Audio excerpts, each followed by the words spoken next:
Welcome. This is another episode of Good Earners reviewing The Sopranos. For those that are familiar, y'all know how we give it up. For those that are new, welcome to our show.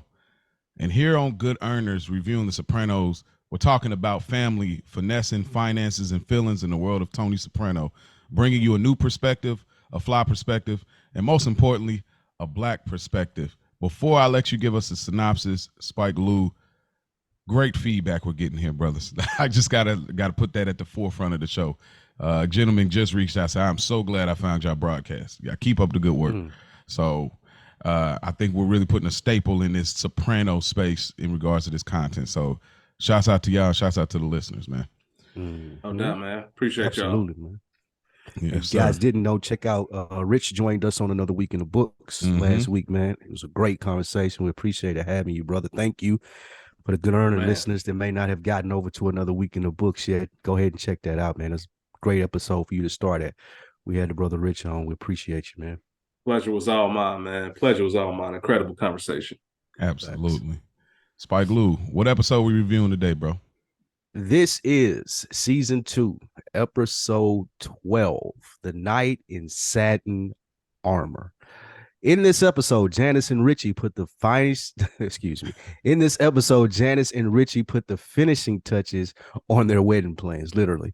Carmela is fed up with Tony's outside activities, and Tony puts the squeeze on Junior and Richie's trash bitch, which forces them to make a leadership decision. This is episode 12 of season 2, The Knight in Satin Armor.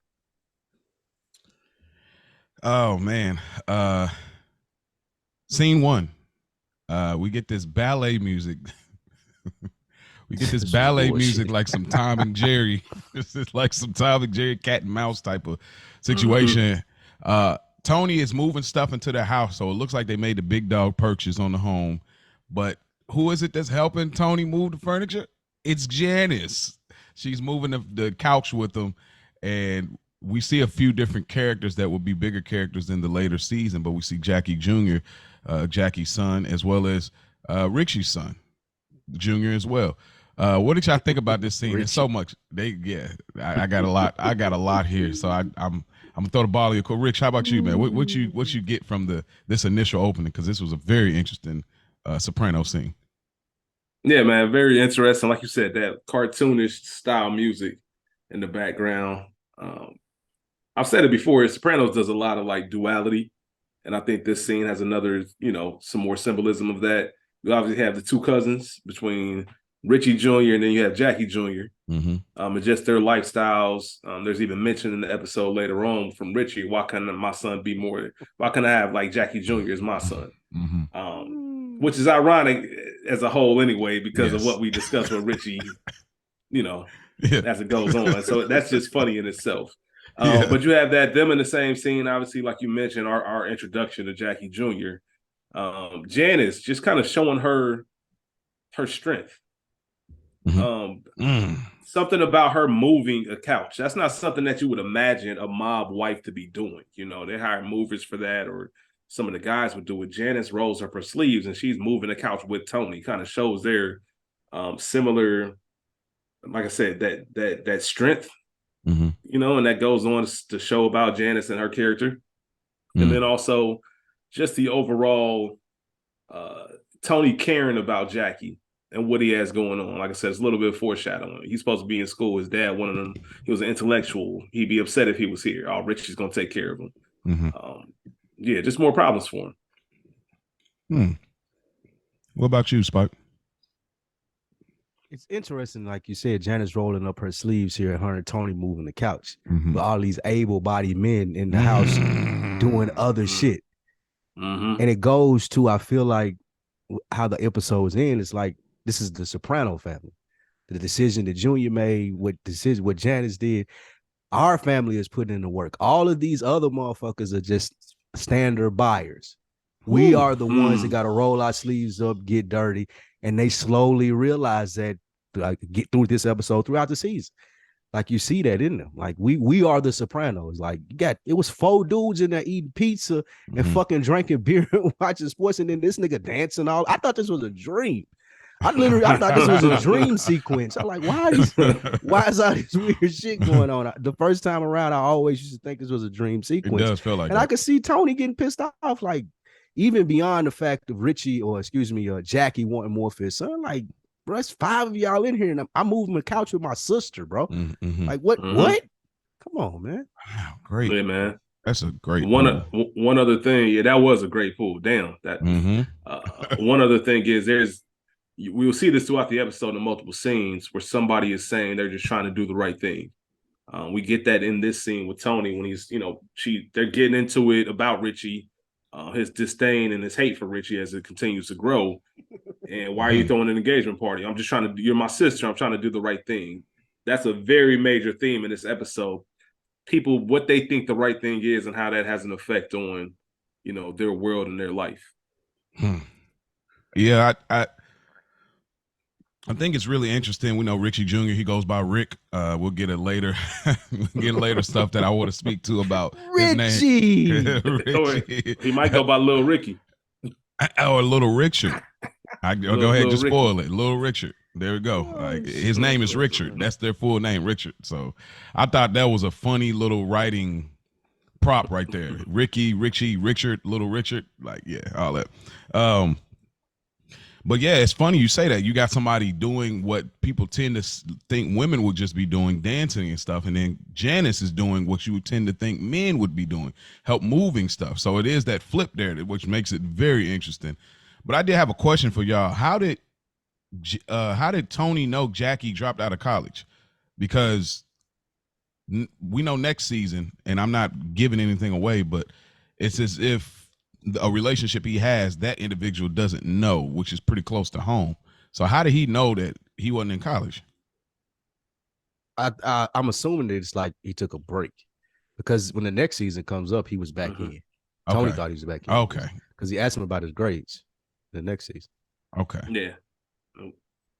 I'm trying to find Tony was saying something with Richie. I was trying to figure out what he was getting at, but I'm trying to find the specific thing.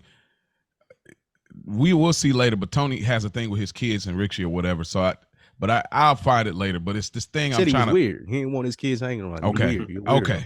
I'm gonna stick a button on that. I really am, because I got a deep pull, not even a pull, but a deep question I want to ask y'all. Maybe it's a whole nother flip on this whole thing, but I'll get there after. But anything else y'all want to add to this scene? Nah. So they bought this house though? Yeah, the process, yeah. Yeah, looks like closing on it. She put the down payment. Yeah, all of that shit. Yeah, Richie must have really been making moves on the drug play. He just never came off as a person that had a lot of money to me. But yeah. So well, Janice said she put the down payment, huh? Where'd she get that money from? She ain't get it from her mom. That's what I'm wondering. Like, I mean, even her disability, she ain't got a bag like that. She said we gonna lose the down payment. Like, it was her money. Well, how much? She said specifically. She didn't even say we. She said I'm going. So that goes back to what you're saying then. So theoretically, I never bought a home or been fully in the process as far as that part of it. Is it? What would you need?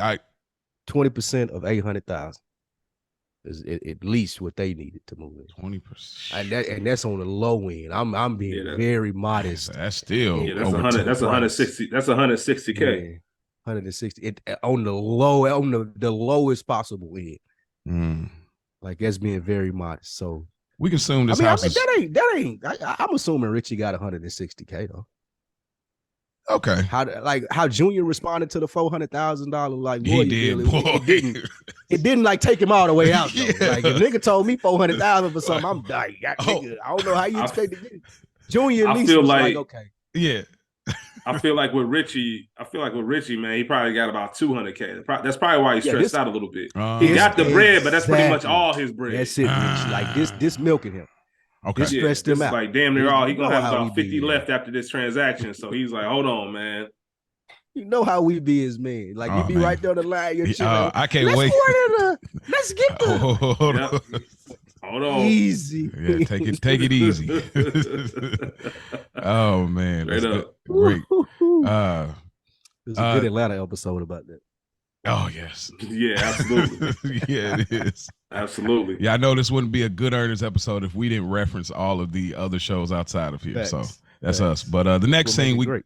Absolutely. Tony looks like he almost making love to Irina. He wraps the hand around the back with the slow stroke here, and then he breaks it.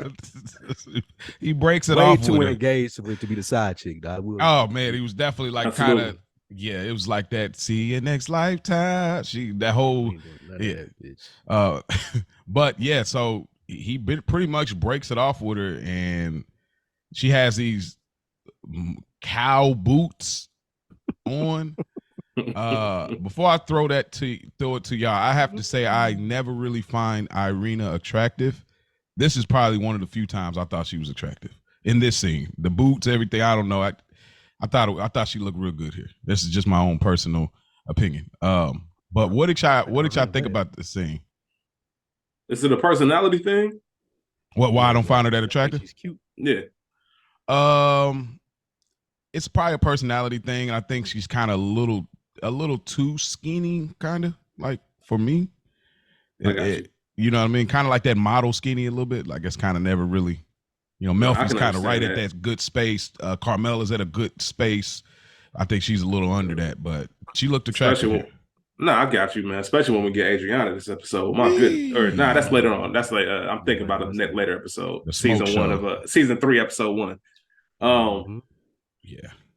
Them boots Manolo Blahnik, by the way, Mo. Huh? Them some nice ass boots. See, that's what I'm saying.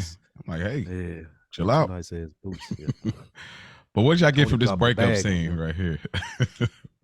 Tony was doing too much anyway, man. Yeah. And I think that he started to realize that, and I do think that the conversation with Janice, like you are the pot calling the kettle black. Like you trying to say Richie weird and this, that, and the third. Like at least he not cheating like you are running around just rushing and you got a good wife like Carmela. So I think this is a lot of reflective shit from Tony. Tony was like, well, shit, if I want to be a good or critique Richie about who he is, let me clean up my house. Let me get my house in order. You could tell that was the main thing on his mind as far as this. That's a great point, Spike. I also look at what's been going on in Tony's life the past few weeks. Just once you have that much turmoil, you just try to look at everything and see what can I clean up. How can I start reducing stress? And that's one of the ways, like Spike said, he wants to be a better person. This isn't really serving me other than my little fixes of trying to come over here and smash. So let me try to end it off. Like I said earlier, him trying to do the right thing. And her really thinking that Tony Soprano is going to take care of me. We see right away that she's in a space where she can't function by herself. She's already telling him. So that gives you a little foreshadowing of what she's about to be on. Yeah. And we find out kind of her upbringing situation was tough. She's kind of familiar with toxicity. So the value in men and what she's looking for is very low. But we'll get to that part. But some funny lines here, and I didn't mention great pool, Spike. That I thought it was weird. How did Janice know about Tony's Gumar specifically that she's Russian? Seems like everybody knows though. Not well. I guess Carmela kind of. Yeah, she did call it out too. Yeah, everybody know. So they don't know the face; they just know the. Okay. But she like it's the world's worst kept secret. My nigga Tony asked her what she fucking to do, and she was like, he's a limo driver. Bitch, you work at a department store selling perfume. Bro. Like, bro. But that's that sign. Like, shit, I'm looking for Tony Sopranos. Tony was a come up. Tony's a come up for her. That's the best thing smoking right now. Her taste has changed, right? Like now, a nigga like a limo driver can't even approach her. It got to be a Tony Soprano type nigga. And she's really definitely looking for that savior. But she's reading this and she says it's chicken soup for the soul. And he says you should read tomato soup. That's for the ash. That's the Italian version. His comebacks is hilarious. So it's funny. I guess Tony, like you said, a stress reliever. He's also kind of back on the trash. I think the secretary at Barone's kind of opened him back up here, where he's trying, like I said, do the right thing, but he's breaking it off. So I thought that was kind of interesting. He went back for one more dip. So y'all think that's strictly the only reason? Is he breaking this off for Carmela? Is he breaking this off? I was trying to understand exactly why is he breaking this off. Does he feel like a hypocrite? Yeah, it definitely ain't for Carmella. Janice, it was Janice. It was more Janice than Carmella. Janice, like literally, I feel like with the therapy and what Tony tries to be, he couldn't take Janice calling him a hypocrite. I have to be a holier than thou to people like her. Like, they got to look at me like I'm perfect. And for Janice to call this out and she's like, what do you mean? You fucking a Russian again? Like, I at least got to get away from her. I ain't give me another bitch later on, but I at the very least got to absolve myself of this bitch who everybody knows.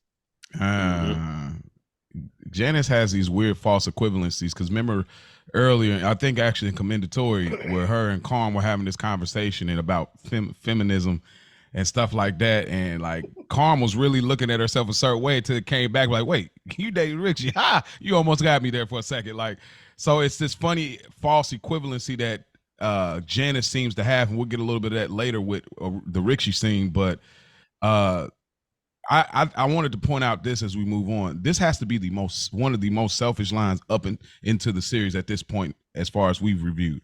She says to him, "If you leave, I will kill myself." That is the most selfish line I was like, you are terrible. It set up her character though. It definitely did though. It set up her, like it's a really good, like, yeah, this is who this person is. Okay. And this is why he what a dilemma for Tony as well. Yes. Yeah, set up the stakes a little bit. I want to ask you a little bit more about her, but I'll wait till the later scene. Tony meets Richie at Barone's. And like a little meeting spot. It's on the riverfront. Well, not Barone's. I'm sorry. My note says Barone with the Barone's manager. I'm sorry. Yeah. Barone's manager, Richie. Yeah, Jackie Richie Jr. and Jackie Jr., the other dipshit. Albert Barisi. Albert, thank you, sir. Very interesting interaction. Looks like Tony has put the clamps down on some future dealings. Rich, what did you think about this interaction? Because I feel like this is where he's finally like, all right, man. Yeah, so Tony's pissed off. Richie's pissed off. They got this underlying beef, and Tony's going to stick it to him, mainly because Tony feels disrespected. I told you about selling blow in a route. The same day I tell you, that night, you sell blow in a route. So I'm going to hit you where it hurts in your pocketbook.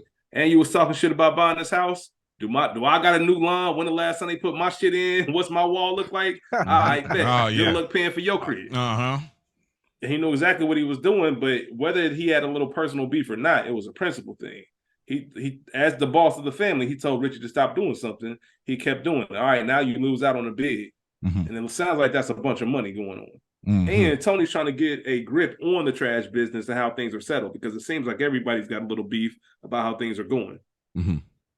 There's also a threat on Richie's life, subtly.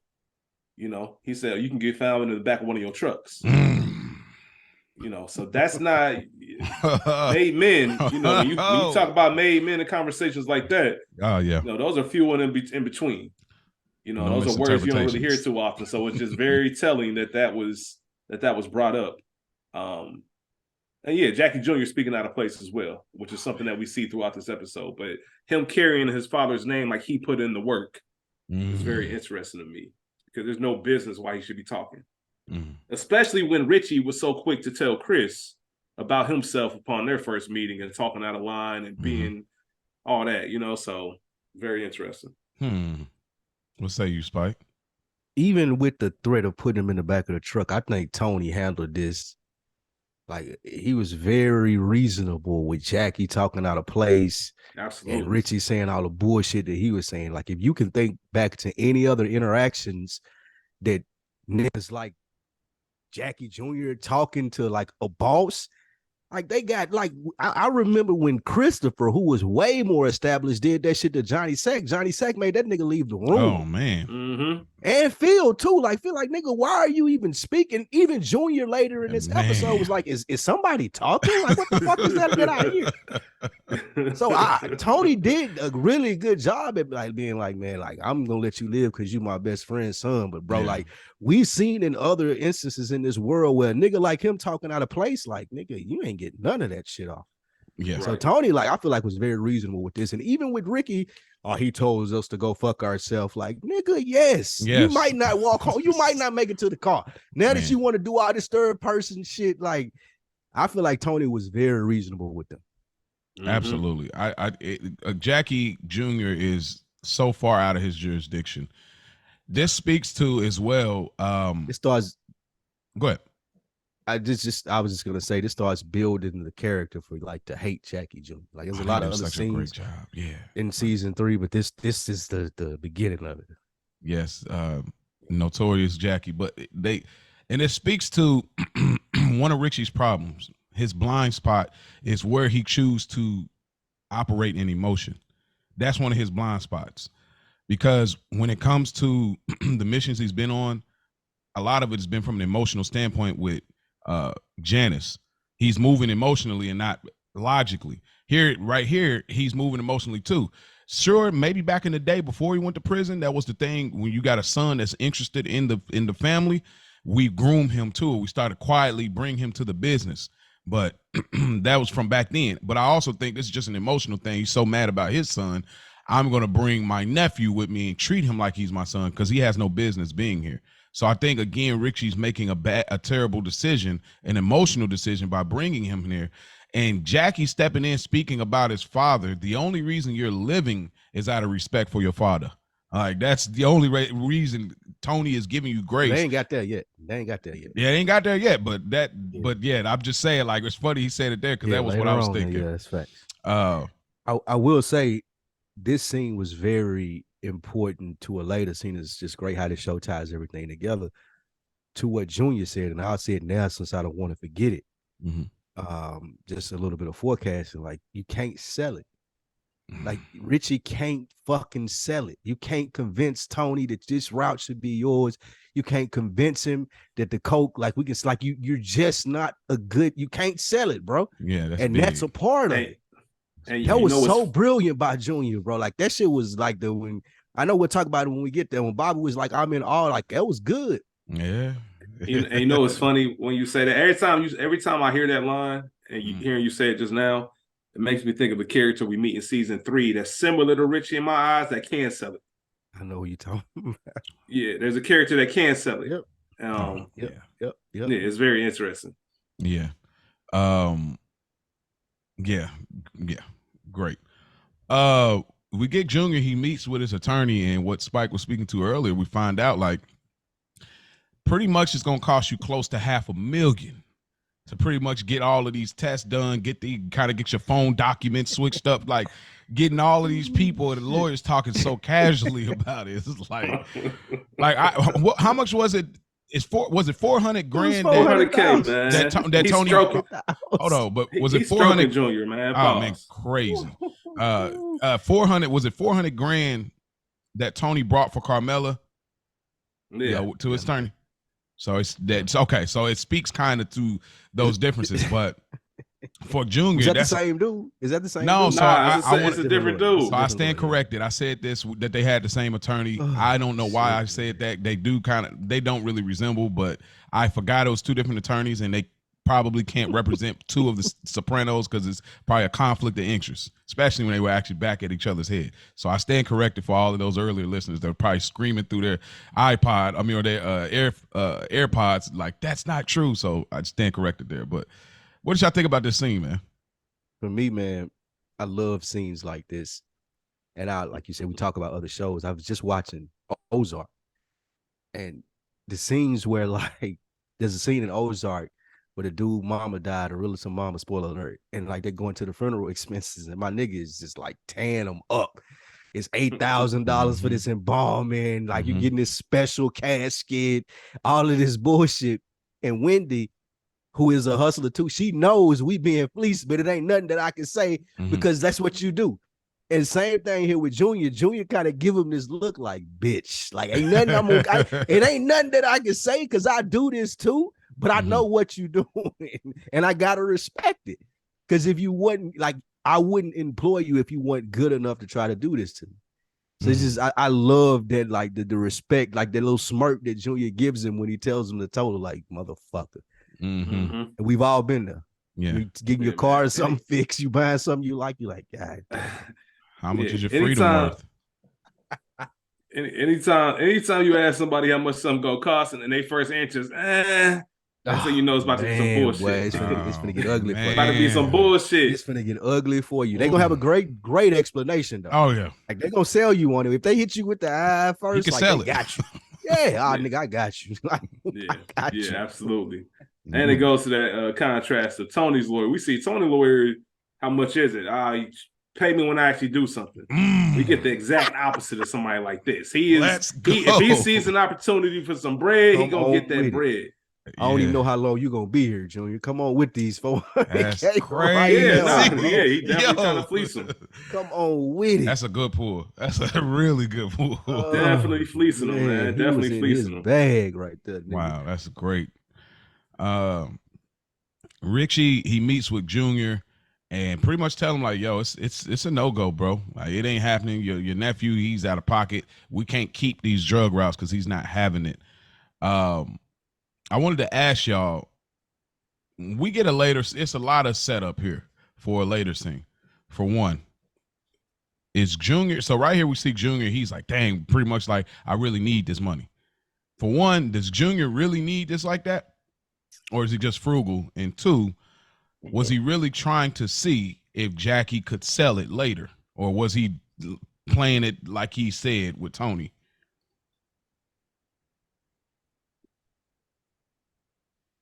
I don't think that he needs the money, but if I see it going out, then I definitely want a way for it to be coming back in.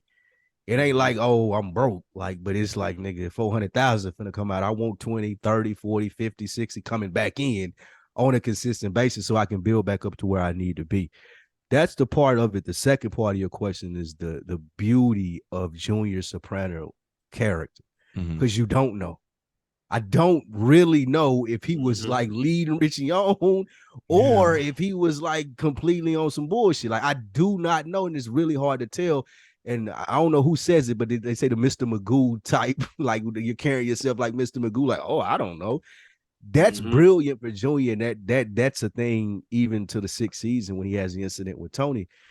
Infamously, like, you don't know, like, did he mean to do it, or was he like on some senile shit? So on some senile. That nigga sly like a fox, man. Boy, straight up. You can see the brilliance in Junior. These are the things that he's really good at, even if he's not trying to do it on purpose. But I think that's spot on. I had no idea. Yeah, you can write it both ways, and I believe both ways. Honestly, yeah. And the fact that Junior can pull that off, it lets me know, okay, you are at least as much as we clown you and we joke on you, you have an elite set of skills when it comes to things like this. So that's why you're still around in this world.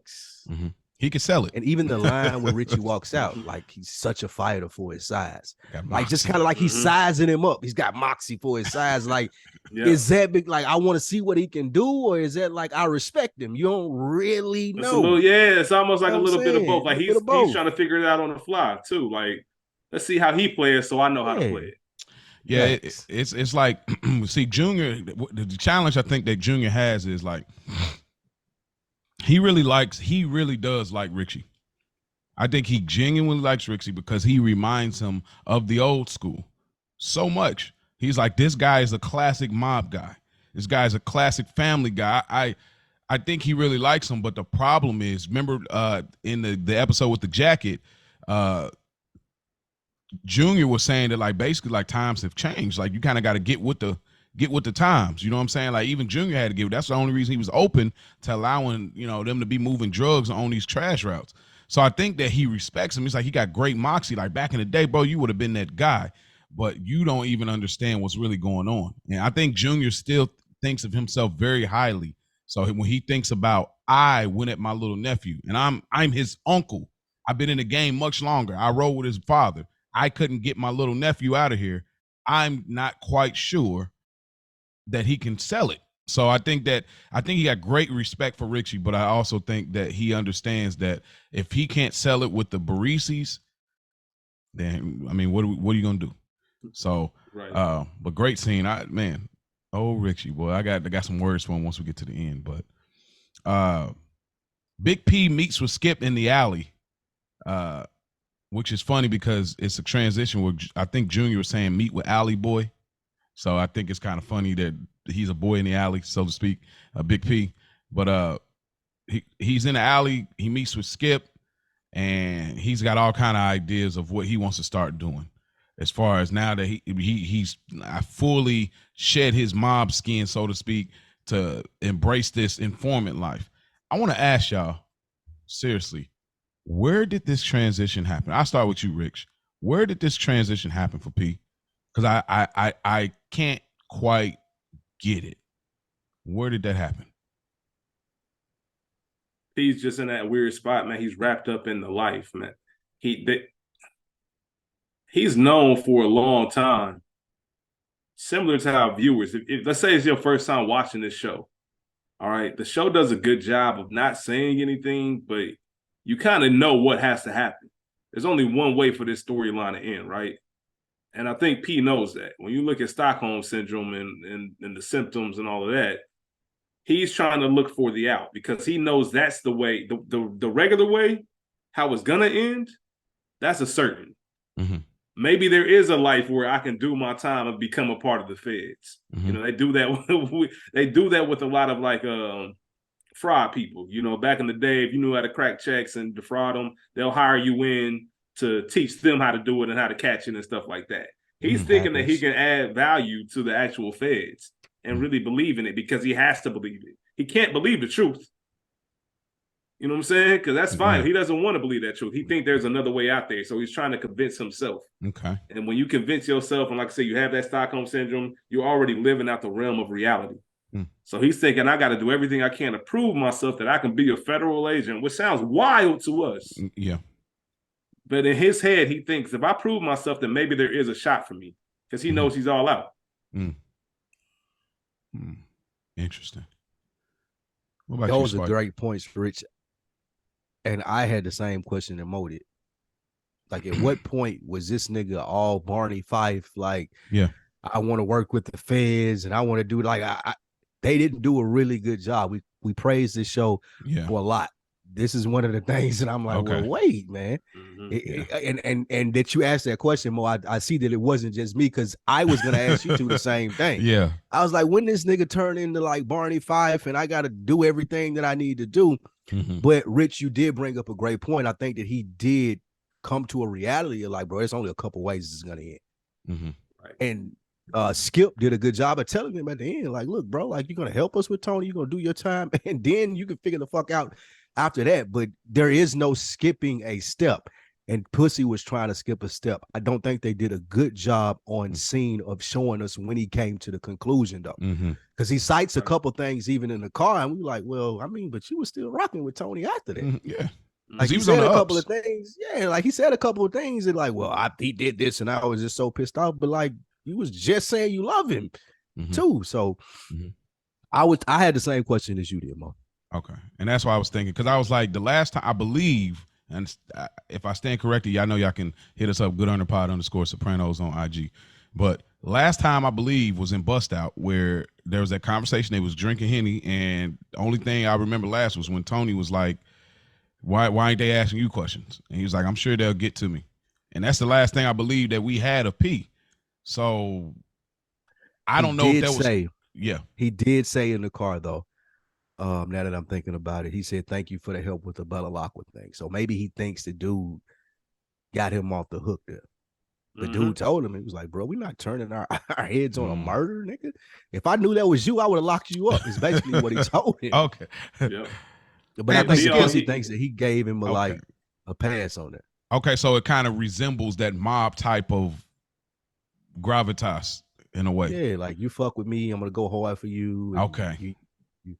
You scratch my back, I scratch yours. Type of thing. But Skip was telling him like, nah, bro, you got this fucked up. Nah, you going to jail, bro. Like, because remember, because remember what he was saying before was like, but if I were to ride with him on something like that, don't you think that will make him love me more? So I think, remember, he was tiptoeing, like, kind of saying, like, he's like, yeah, they found another husky person with him. It's like, oh, but they ain't ID him. Oh, okay. Like, So it kind of, okay, that makes a little more sense. I still think that they could have fleshed it out a little bit more there. They could have gave us more. A little bit, just a scene in his bathroom again or something, like anything. Yeah, anything. Yeah. Anything else y'all wanted to add to this scene though? Big dog bottle. We get to the wedding party, but before the wedding party, I don't know if this is in the same sequence or not, but we get this scene where Carmel is doing laundry. Tony drops the ball crazy right here. She smells his drawers, and it smells like Russian Gina. And Jesus Christ. Hey, yo. Holy shit. Russian Gina is not a word. That's not a word. So what is this podcast today? I did not. I know at no point that I think Russian Gina was gonna come up. That's a wrestler. Y'all ain't heard of this wrestler? No. That's crazy, man. Hey, you gotta have that is like crazy. This. But she smells Irina on his slacks in his bed. This is a crazy plan. Like, this is a small scene, but she gets really emotional about this and really drops the ball here. Is this the same? Is this? Did you say she dropped the ball? No, he dropped the ball. But I was gonna say, is this in the same sequence going into the party, or are we supposed to believe differently? I was just trying to. This is like a day. This is like before the party started. Oh, okay. She's been acting funny all day since she found this shit. But there's really been too much going on, so she ain't been able to address him because they had to plan for the party, and she didn't want to be a bad host. That's what I took from it. Okay. Okay. Well, we could jump right into the party. We could tie all that in there. So what did y'all get? Wait. Before you jump into the party, the thing they do a great job with the wives of these series, like with Breaking Bad and Skyler, or even here with Carmela. Like, we never really ask the questions as fans. Like, bitch, just leave. I know everything that Tony Soprano comes with. I know everything that Walter White comes with. I know you have family. And this makes me think that I've never really been in love before, because I'm looking at this and I'm like, well, if these were the problems that I had as the woman, I'm leaving. Yeah. Like, we ain't got to do all of this. Like, you ain't got to play this shovel damsel in distress. Yeah. Leave. So. No, I can't wait to. I got so much on that, and I feel you. I got so much to say there. Well, I just intro a little bit of the wedding part, kind of ties the scene together. And Rich, you can take it from there. But we get the whole scene. It looked like it's live. It's lit. Everybody's doing good, man. My man, Big Rich, he's having a moment here. Big Richie. He's having a moment here, and he makes a toast and everything is all beautiful here, except for Tony. Tony is very on watch, and there's this interesting thing. This is why I want to throw in your court, Rich. Tony is talking to P. P is immediately in rat mode. Like, no, there ain't no the rat slider is turned all the way up, like 2K. Like, he's all the way rat. So straight up, the slider's up. But he's talking, and he's talking about his disdain for Richie, and P reveals this weird line to me where he says, you know, that he's always been like a demented, I think he says demented kid, or like something alluding to like Richie when they were young. Been fucked up. Oh, a little, yeah. You said disturbed kid. That's what you said. You always been in denial. He was a disturbed kid. This is why I wanted to ask both of y'all. I'll throw in your court, Rich. What are they alluding to here? Because Janice was much younger than Richie back then. And then we're looking at why Tony doesn't want his kids around him. I almost feel like it made me say, what did he go to prison for again? I don't know. The undertone, I'm with Mo though. The undertones are kind of there though. Like, they kind of like saying that, like, hey, this nigga a flat out creep. Yeah. Like, nigga. Yeah. See, and that goes, I feel what y'all saying. That goes to what you were saying earlier, where with P's character, where they just didn't give us enough. Because it's like Tony has a legitimate beef with Richie anyway. Like, name a reason, right? It's been building all season. Mm-hmm. So I can see him just being upset with Richie and not wanting him around his kids just for a number of things. Mm-hmm. But we've also laughed on numerous episodes about some of the just odd shit that Richie be on. Mm-hmm. 5'8", 225, just the little subtle things that they've given us. Oh, yes. Without coming out and directly saying Jackie. it. So Flexy. Yeah. Like I got a hard on for you. Richie is so sick I don't nigga, know, man. It could be. Richie got a weird kind of vibe around him. He got a weird kind of vibe around him, for sure. Richie is you ain't leaving your kids with Richie, like going over Uncle Richie's house. Like, nah, hell nah. Nah. Hell nah. Could you imagine that household, Uncle Janice Richie and Richie watching your kids? Hell nah. Bruh. No. But I don't see, nah, but here not going over Uncle Richie's house. See, you're right. But see, it feels like to me, we talk about fleshed out a little bit. We know Soprano is, highbrow, high tier on our thinking. It challenges us to put the pieces together. But it's so challenging because if we got a little bit more history reference to their relationship, maybe it could have tied in a little better, because it's like, okay, sure, Richie is like disobedient. He has a problem with authority, but nothing per se has given us that Tony physically knows. Like Tony don't know about, Tony don't know about the strap in the bedroom. He don't know about, all of these other he don't know that stuff. I mean, we'll find out later on a later character. He goes and does a little investigation, but he don't know this stuff. All he knows is you are a thorn to me. So I guess that's what I'm trying to understand. It's like, what are you saying? Because Uncle Richie ain't necessarily. He did allude right after. So right when he was talking to P, he said, "What happened to that man in the can?" He's like Richie. He's like Richie. He's a creep. What happened to that man in the can? So they are definitely alluding to. And he ran over Beansy. Like he ran over Beansy for no reason. Like that's the thing that he mentioned to Janice at the opening scene. He mentioned the fact that he ran over Beansy, and remember she was defending him for it and talking about he owed him money. Richie wasn't even charging him interest. Mm-hmm. She said he could have. Why is that paralyzed too? The transmission slipped. Yeah, that. Oh yeah, thanks for pulling that. I forgot that was a great line. And he was like, "Why is that?" Shit, I don't know. I don't know what they're alluding to. Richie, they showed that Richie was fucked up though. Like you ain't got to dig deep to show. Numerous times. Even if Tony don't know about the strap in the bedroom, he know the nigga ran over Beansy for nothing. He know he told him to stop. He know you selling coke on the routes without, like, I've told you to stop this. Like you said, it is a thorn in the side thing, but it's also like, bro, what's up with you? Like you have to ask a nigga when you're in a position of leadership, and I've told you several times. I've told you what to do and what not to do, and we can have a great relationship, but you just are disregarding everything I say. So that would lead a nigga like Tony to be like, bro, you're weird, because everybody else does what he says. Yeah. Why can't you get in line? I think that's why he's so annoyed.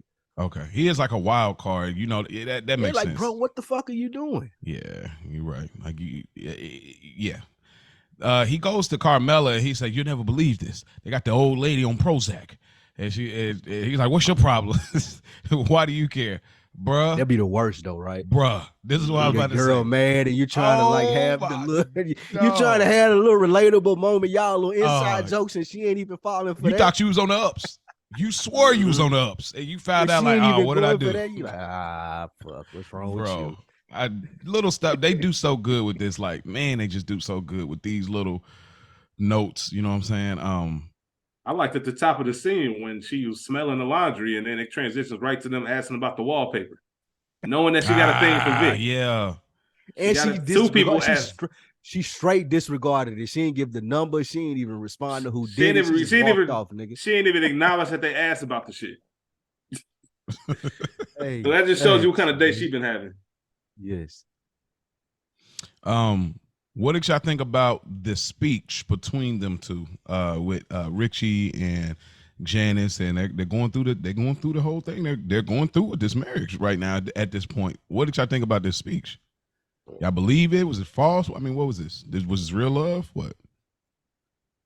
Nah, man, this was a play by both of them, bro. Like, 100%. I feel like Richie can be the boss who'll make me more powerful than my brother. I feel like the boss's sister would give me an up on him if I ever try to make a move. Like, this is just a play for both of them. Neither one of them are invested in it. Neither one of them really give a fuck about it. It's just a play against Tony for both of them. And that's why like we get the conclusion that we get from it. It's funny you say that because it has a very Game of Thrones kind of feeling to it. Yeah, this is some like real even when they mention how the April, even when you think when they mention the April name and the Soprano name, them coming together, it's if anybody watched Game of Thrones, those are arranged marriages, and nobody really get together for love and no shit like that. That's what this is. It's a play, like Spike just said. So, they saying what they need to say. I never really believed them as a couple anyway. It was just something to do. This works out for both of us. We ain't got nothing else going on. Yeah, I think we all as viewers looked at this. Okay, like how is this gonna end? Right, we got the conclusion. Like we all looked at it. Like now, how long is it gonna last? Like how is this gonna end? That's how we all looked at it. I believe there's some love there. I do. I think because of their history. When we get to the later scene, I'm gonna talk. On both of their ends, you think both of them love each other, or one of them loves the other one, and the other one just went with it? I think Janice probably. I think Janice has. I think she loves Richie. And two things could be true. I think she also has a play because she don't probably. I don't think Janice, knowing everything that you know about this series, to think that she loves Richie. Yeah, look at her selections that she. I loved him. Well, yeah, I know. I genuinely. Here's why. Janice May plays all 6 seasons. You're right. I don't. I think her love is a little bit skewed because of her upbringing. When we see what chance did she have? I don't even think she know what love is, bro. But that's what I'm saying. But this is her. But this is Janice's version of love. Like she don't really know what the standard, the whatever the. That's Jan. You know what I mean? Like version of control. Yeah, I was gonna say that's just her power play. But that's a part. But two things could be true. Well, because she's making this man's dinner, she's doing all of these things. She's allowing him to do certain things where that's probably out of her. I feel like one of the people that she fucked with in this show that she loved. I literally was just about to say that. Too. Yeah. That was still a power play as well. But, like, yeah, she even still pushed him to be like, you ain't getting respect. Her last, right. I was just about to say that her last relationship was the only person that she loved. Everything else was a power play throughout the season. Well, here's what I'm saying. I think this one wasn't led by love, but love was in it. I think the other one was led by love, but the play was in it as well. So I think it's just a reverse there. I think there was love. I don't think she was in love, but I think that history they had and how they rock. But I think there was a toxic element to their relationship back in the day that they were alluding to, but we'll get there when we get to the later scene of this episode. But I do think there was some there, but yeah, overall, I think if you want to put it on a scale, more play than love. But I think there was some kind of love there. I think the love was for the common interest. It wasn't for the individuals. They had a similar love for. We got a similar goal in mind. Yeah, and I love you for thinking the same thing that I'm thinking. I don't really fuck with you, as we'll see later. But you thinking the same thing that I'm thinking, and you allow me to get these thoughts off. I love you for that. Sure. Carmelo runs off crying. My nigga said sure.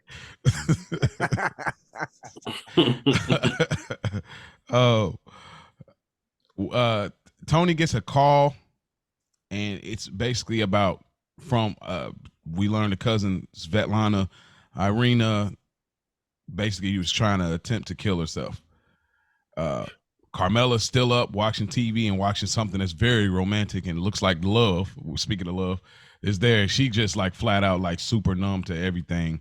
And Tony eventually visits her at the hospital. What did y'all get from this? From the Carmela standpoint, her not being in bed and kind of having a puss face, so to speak, and Tony going to visit. TV up on that nigga. Man, like, I would have been so offended, bro. I got so much to say about Carm, but good things too. There's a good part that I will say about Carm later, but what did y'all get from this? And, even Svetlana, we find out, which will be a later reoccurring character for a moment. And, there's one egregious thing I think that sticks out that all of us should, the first thing that should be addressed. I want to see that y'all pick it up. Anything egregious at the Soprano household or at the hospital? Period. In this scene and throughout this episode, it's a trend actually. Why do y'all have my number? Why are y'all calling my? What on God's green earth? Like, how in the fuck do your cousin got my number? Yeah. Like, why are y'all calling my house? And why does my maid know who you are? Like, bruh. All right, so I'm gonna shoot up. The only reason I questioned it in the scene later, I didn't question the cousin in this scene because at one point the cousin was watching out for moms. Okay. Well, that was later. Well, not yet though. Not yet. Not yet. You shouldn't have my number. Like, why do y'all got my number? It's too early. She hasn't been looking out for Olivia yet. Nah, she's staying with Janice and Richie. Yeah, she ain't done her. Yeah, but before that, she wasn't helping her yet. Oh, never mind. I'm bugging you. You absolutely right there. My timeline messed up. Why are y'all? The timeline got messed up. Yeah, my timeline messed up because I'm like, she's looking out for her moms. That makes sense. Damn, you're right, bro. She could have died in the hospital. Y'all got to tell me the next day, bro. Like, if y'all call the cell phone and ain't nobody answering, like, why are y'all calling my house? Nah, you're right. She shouldn't even have that number. That, bro. All right, let me have it. It shouldn't be listed. You ain't got, like, no way in the world you should be able to have access to me in my crib, bro. So how does she? Not one reason. There's not one reason. How does she get the number? In the world, nigga. Is this just a phone book situation? Y'all tell me. How did she get the number? Hell nah. Tony Soprano. Remember Junior? Remember when Christine was looking for, or Catherine, whatever her name was, she was looking for him and said you weren't listed.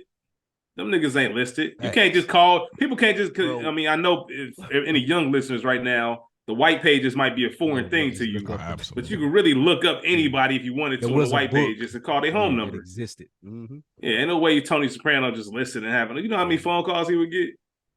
Exactly. Yeah, you're right. Like, I couldn't. So maybe Barone Sanitation. Maybe she took those steps. Go to Barone's, and I was just trying to figure out how did you get this number? I think Tony probably gave it to her on some nut shit. Yeah, that's what I'm saying. Like, bro, that was your first fuck up in this whole Guma shit. Why do you have, like, she shouldn't have your home number, bitch? You got this beeper number and you got this burner phone number. That's it. Yeah. Ain't no other reason that you need to get in touch with me. If you dying, oh well. I got a family. I got kids. Like, that's real. That shit was crazy to me, nigga. Yeah, that was the second mistake. The first was the Gina on the draws. But yeah.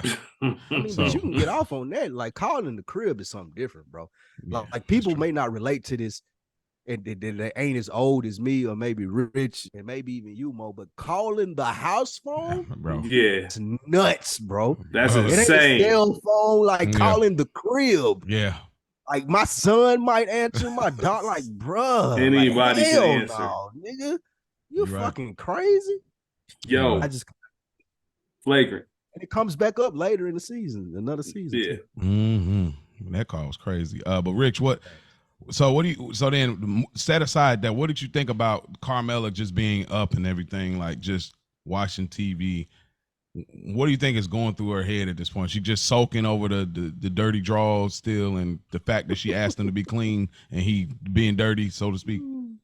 Yeah, she's just in a mode where she doesn't trust Tony. She doesn't trust Tony. She wants everything to be one way, but it's not.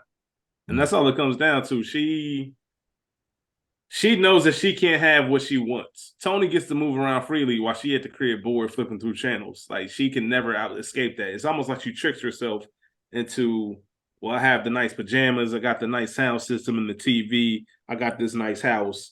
This is all going to be a replacement for not having the love or type of marriage that I want. Mm-hmm. She's battling with that internally right now, because we see throughout later on in this episode, and like I said, her not acknowledging the wallpaper of what type of man she's really looking for. Nice. And plus, that's embarrassing, man. That's embarrassing, calling the crib, like for the missus. Yeah, you calling the crib in the middle of the night and nigga get up and leave. Yo, are you kidding? Yo, it make it look crazy. Like, yo, she got it for real on me. Like, man, and it goes both ways. Y'all remember how Jody acted when Rodney called the house and Baby Boy? You feel me? It goes both ways, man. You can't just call the crib. To put a block on the phone. At least he was locked up though. Like, this nigga got up out of his bed and dipped. Like, this your wife sitting on the couch, bro. Like, what are you doing? That shit was crazy. I couldn't imagine that. I ain't about that life. I ain't even going. Yeah, you right though. I ain't. It is weird though. Like the audacity that nigga gotta have. Yeah, middle of the night, leaving the crib. Like, yeah, at that point, like, bro, why are you so attached to her? At that point, bro, all right, man, send me the bill. Take care of her. Just send me the bill afterwards. Y'all can save her. If not, man, let me know what we need to do for the funeral arrangements, my nigga. But I ain't leaving my like, you're never gonna Tony be able to do anyway. Hospital, my nigga. Yeah. Like, I just thought about that. Nothing. Tony couldn't go to the hospital and do a procedure on her. So why you ain't nothing I can do? Like you said, send me the bill, or if she dies, send me the funeral arrangements, and I'll take care of it. I am not leaving my crib in the middle of the night to go see about what you got going on, bro. I'm sorry. Well, they've been rocking for like 2 years, right? Like, bro, so the fuck what? Damn, so, nigga. but he got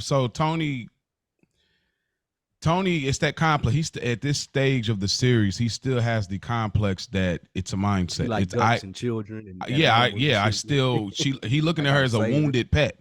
Like, he's almost essentially looking like a wounded pet. So why do you, Tony Soprano, have to set things right? That is the reoccurring mentality of Tony. Until finally later we'll just get like, man, forget everything. But we find out some interesting information.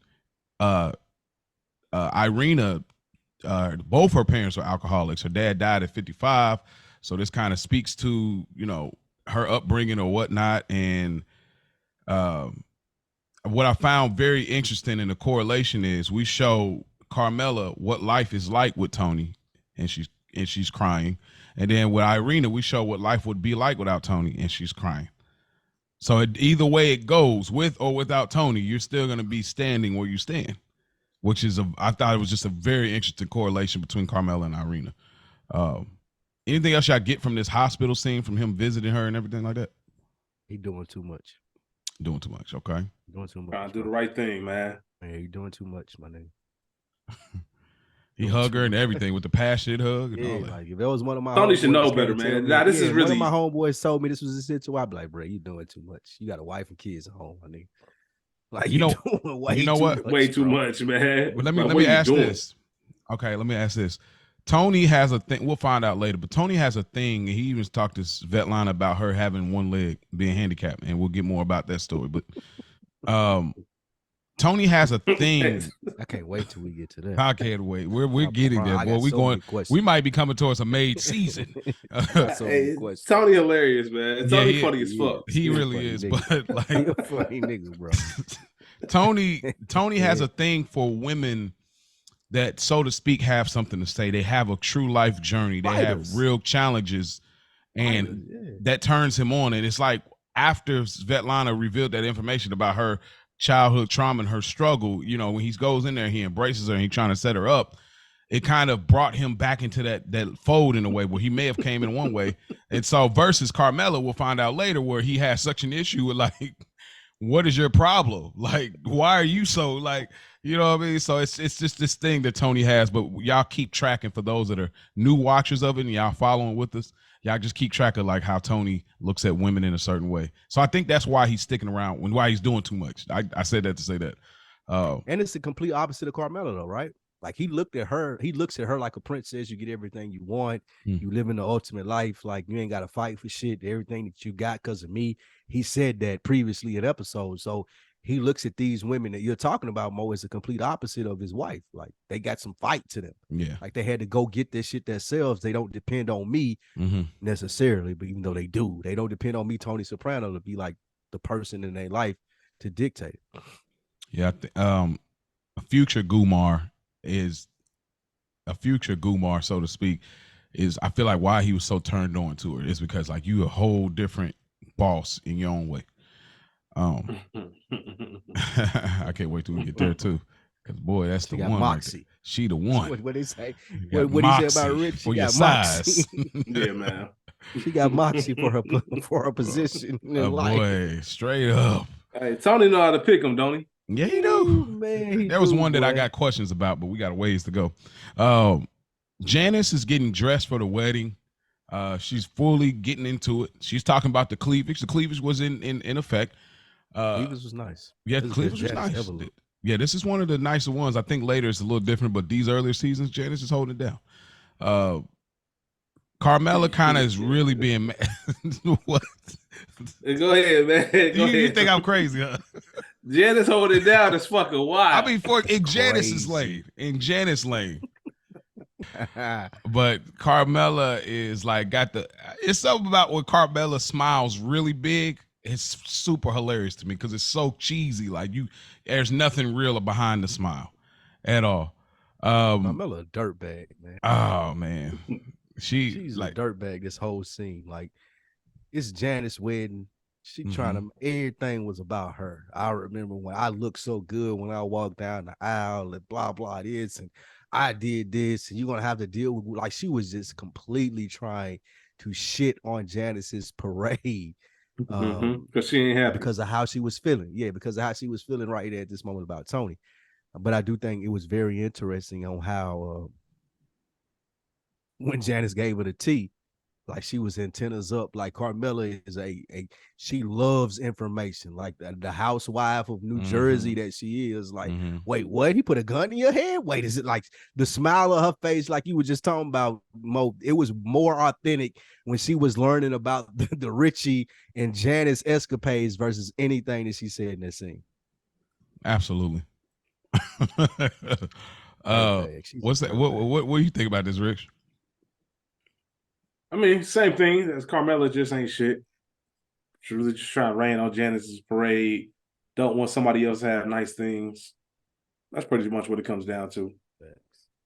I did want to ask a question. It's funny that feminist line keeps getting kind of thrown around, which is very ahead of its time in the 90s. Not Janice Hugger. Carmella does this thing where we remember when she checked in with Big P's wife. I can't never remember her name, Bumpin' Sarah. I can't remember her name, but she'll become a kind of a bigger presence later in the series. But how she bounces off her feelings off of her status to resonate what she needs to do next. Carmella's doing this kind of same thing of like, if I don't have hope, nobody should have hope. Let me just rain on your parade. Where you go, you got to get ready for him to have a Gumar. But I did want to add Tony's mama. It's reminiscent of Olivia. Yeah. I want to ask, just in theory land, if they were to have stayed and married, do you think Richie would have ever had a Gumar? Oh yeah. Yeah. Probably a couple little boys. That might be up there with this Russian. That's up there. Nah, I'm about to say it'd have been Chuck. Father Phil. Father Phil. Been a couple dudes. Yeah, it would have been 5'8", 225. He definitely would have had Vito up. He would have been Vito. Vito, it was you. Nah, he would have been working Vito. That's what. Oh yeah, you're right. You right. That would have. Vito would have been his bottom boy. Yeah, he would have. Bottom boy is crazy. All right, that's just theory land right there. That is good earners theory land. Tune into. But we get this scene. Skip, he meets with his boss. This boss, I don't think we've seen. I believe since season 1. I don't think we've seen him since season 1. But we get this whole thing and we find out some dope information. Tony Soprano sends them a platter for every holiday. His lawyer probably did. I mean, but Tony, you don't think Tony had this idea? You think it was always like, hey, just do this to? Oh, not at all. Okay. I don't think Tony even knows that this happens. Oh, really? Nah, I think this is a lawyer thing, and it was interesting to me, like you said, that they try to frame it this way as to, Tony takes time out of his day. Like he don't. I haven't seen anything over the 6 years of watching the show repeatedly that would make me think that Tony is sending these dudes meat platters, pause, like or charcuterie plates. Like I just don't see it. Like he barely wants to talk. The only time that he really had genuine conversation with the FBI dude, it was like when they were talking about the terrorist shit. That's way on down the line. Like, you don't give a fuck about these dudes. I feel like this is his lawyer. And I think that this is the same way that they're looking at pussy like, oh, this is a dream, and you think that you could be FBI one day, is the same way that this captain dude is coming off. Like, oh, you think that Tony Soprano takes time out of his day to make sure that he's sending you a whatever platter on your birthday. Like, no, this is his lawyer, dude. I'm just trying to stay in good standing so the lines of communication to be open. So if I ever do get arrested, there won't be a perp walk. I can turn myself in when I want to. These is all lawyer doings. And I think, again, that this was them, or the show is showing brilliantly how what Pussy is doing also happens on the FBI side. Because that's what this dude was doing with Tony. Do you think Tony was a weirdo? And the only reason I asked is because in next week's episode, I think he knows. Tony, okay, yeah. But yeah, he's not. I agree that he's not the one. It wasn't his idea to start sending them baskets. That doesn't even seem right. Facts. But yeah, as far as this scene goes, obviously not supposed to take gifts. Pete thinking that Skip and himself are friends. That he's really trying to get down, and then just the whole cheat talking about how you can't be too close. You're gonna find yourself not giving in, but being too close to these guys. He's saying it as he's eating the bread. He's actually too close. He's contradicting what his whole intention is. So just that, it also goes to show how you can convince yourself if you just do something a little bit that it's okay. I'm not going to do anything major. I'm going to cross, we're not supposed to take gifts, but if I eat this little piece of bread before we actually give the rest of the thing away, it's fine. How easy we can convince ourselves that it's okay to cross some lines. Come on. As long as it's not doing too much. Come on. And then, as we know, that becomes bigger and bigger. It was a firm, a union informant. I'm the FBI guy. Now it's this guy handing me bottles of Johnny Walker. You know what I mean? So it just gradually builds and builds and builds where those lines get blurred. Who is good? Who is bad? Facts. I'm gonna send it to y'all, but I recently listened to a interview with David Chase, and it was very enlightening. I'll probably get into it a little bit more off air, but it was just a very interesting thing of his process of even creating this show and the state of America at the time. Of this, just what he grew up on and where he felt it was going, and he felt there were certain conversational pieces that needed to be had, and he used it through this art form. And moments like these, like you said, it is very like blurred lines, and you can sense that here. And this is, again, just genius. So, but I'll talk a little bit more about that off here. We get Richie meets with Albert Barisi, and he's trying to sell it. What is he trying to sell? He's trying to sell the idea that everybody turn their back on Tony because of he's messing up my money on the trash routes.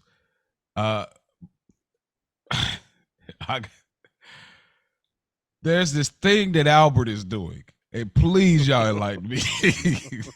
Imagine getting a facelift 1 week, and you're in jail. That's why I called him a dipshit. Imagine getting a facelift for a week, you're in jail. What is this, dude? What is this, bro? Can somebody please like? It's a tactic, man. I know why you here. I know what you want me to do. Oh, so he is smart. What you're looking. Yes, absolutely. I know what you're looking for me to say. Or even if he's not smart, his dad is smart because obviously he's talked to his dad and his dad has put him on game. Richie is gonna come to you. We got denied the contract. This is what's gonna happen.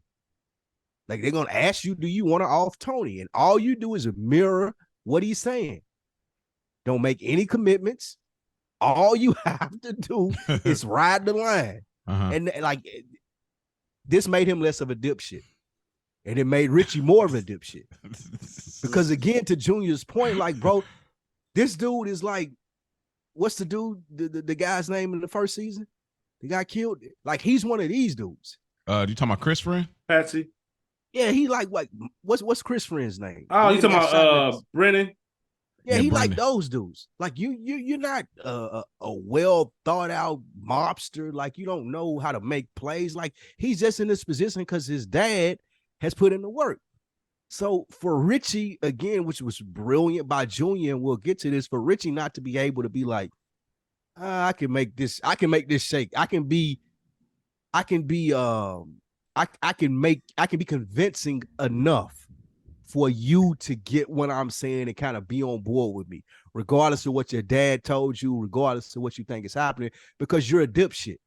Like, you ain't even real in this game like I am. And for you, Richie, with moxie and all the history that you have, not to be able to go talk to this young nigga who ain't really got no skin in the game. I'm really going off what my dad telling me. Like, you can't even convince him.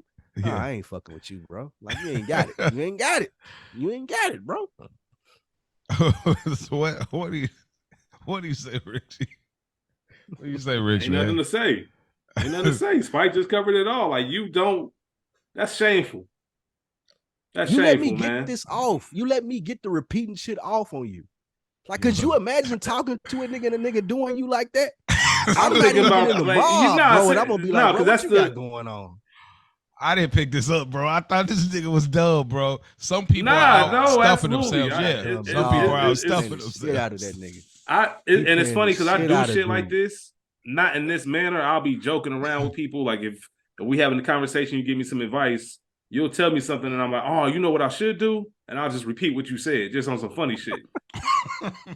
You know what I mean? But that's exactly what he's doing. If somebody did this shit to me, I'm gonna be like, yo, what the fuck is you on? Like, I'm immediately gonna get hot. We talked about that. Like, why are you? Go ahead. This is an established negotiating tactic. It's called mirroring. Like, just all you have to do is repeat what the other person said and let them continue to talk. Like, it's out. Like, you can read books about this shit, bro. I've read. Since I'm in sales, I know this. This is classic mirroring, bro. And Richie was not picking up on it. Like, you a dumbass, dude. You could sell it. You couldn't buy it either. Sell it. To make a sports reference, this is LeBron JJ Barrera. Like, where you can't understand. You just can't understand why is this not working in your favor? Why is this other dude even winning or in the competition? This shouldn't even be going on. Steph Curry, Dellavedova, like, just the matchups where you just like, this don't make sense. What's happening? Richie should have easily had this dude at least saying, well, if you can pull this off, why don't you make me this, and this? Dude ain't going. No commitments, bro. Man. Like, he like, my dad already told me what to do. I'm gonna do it. Like, there's nothing that you can say. Yeah. Like, if all else fails, I'm just gonna repeat what you say. And Richie did not know what to do. He couldn't sell it. Yeah, Richie thought his name rang out. Richie, bro, like, he did. Richie, where he misses out is he don't quite do the research, because y'all remember the first season. He depended on Moxie. Yeah, Moxie only. That the whole thing with the Essex County thing with the jacket.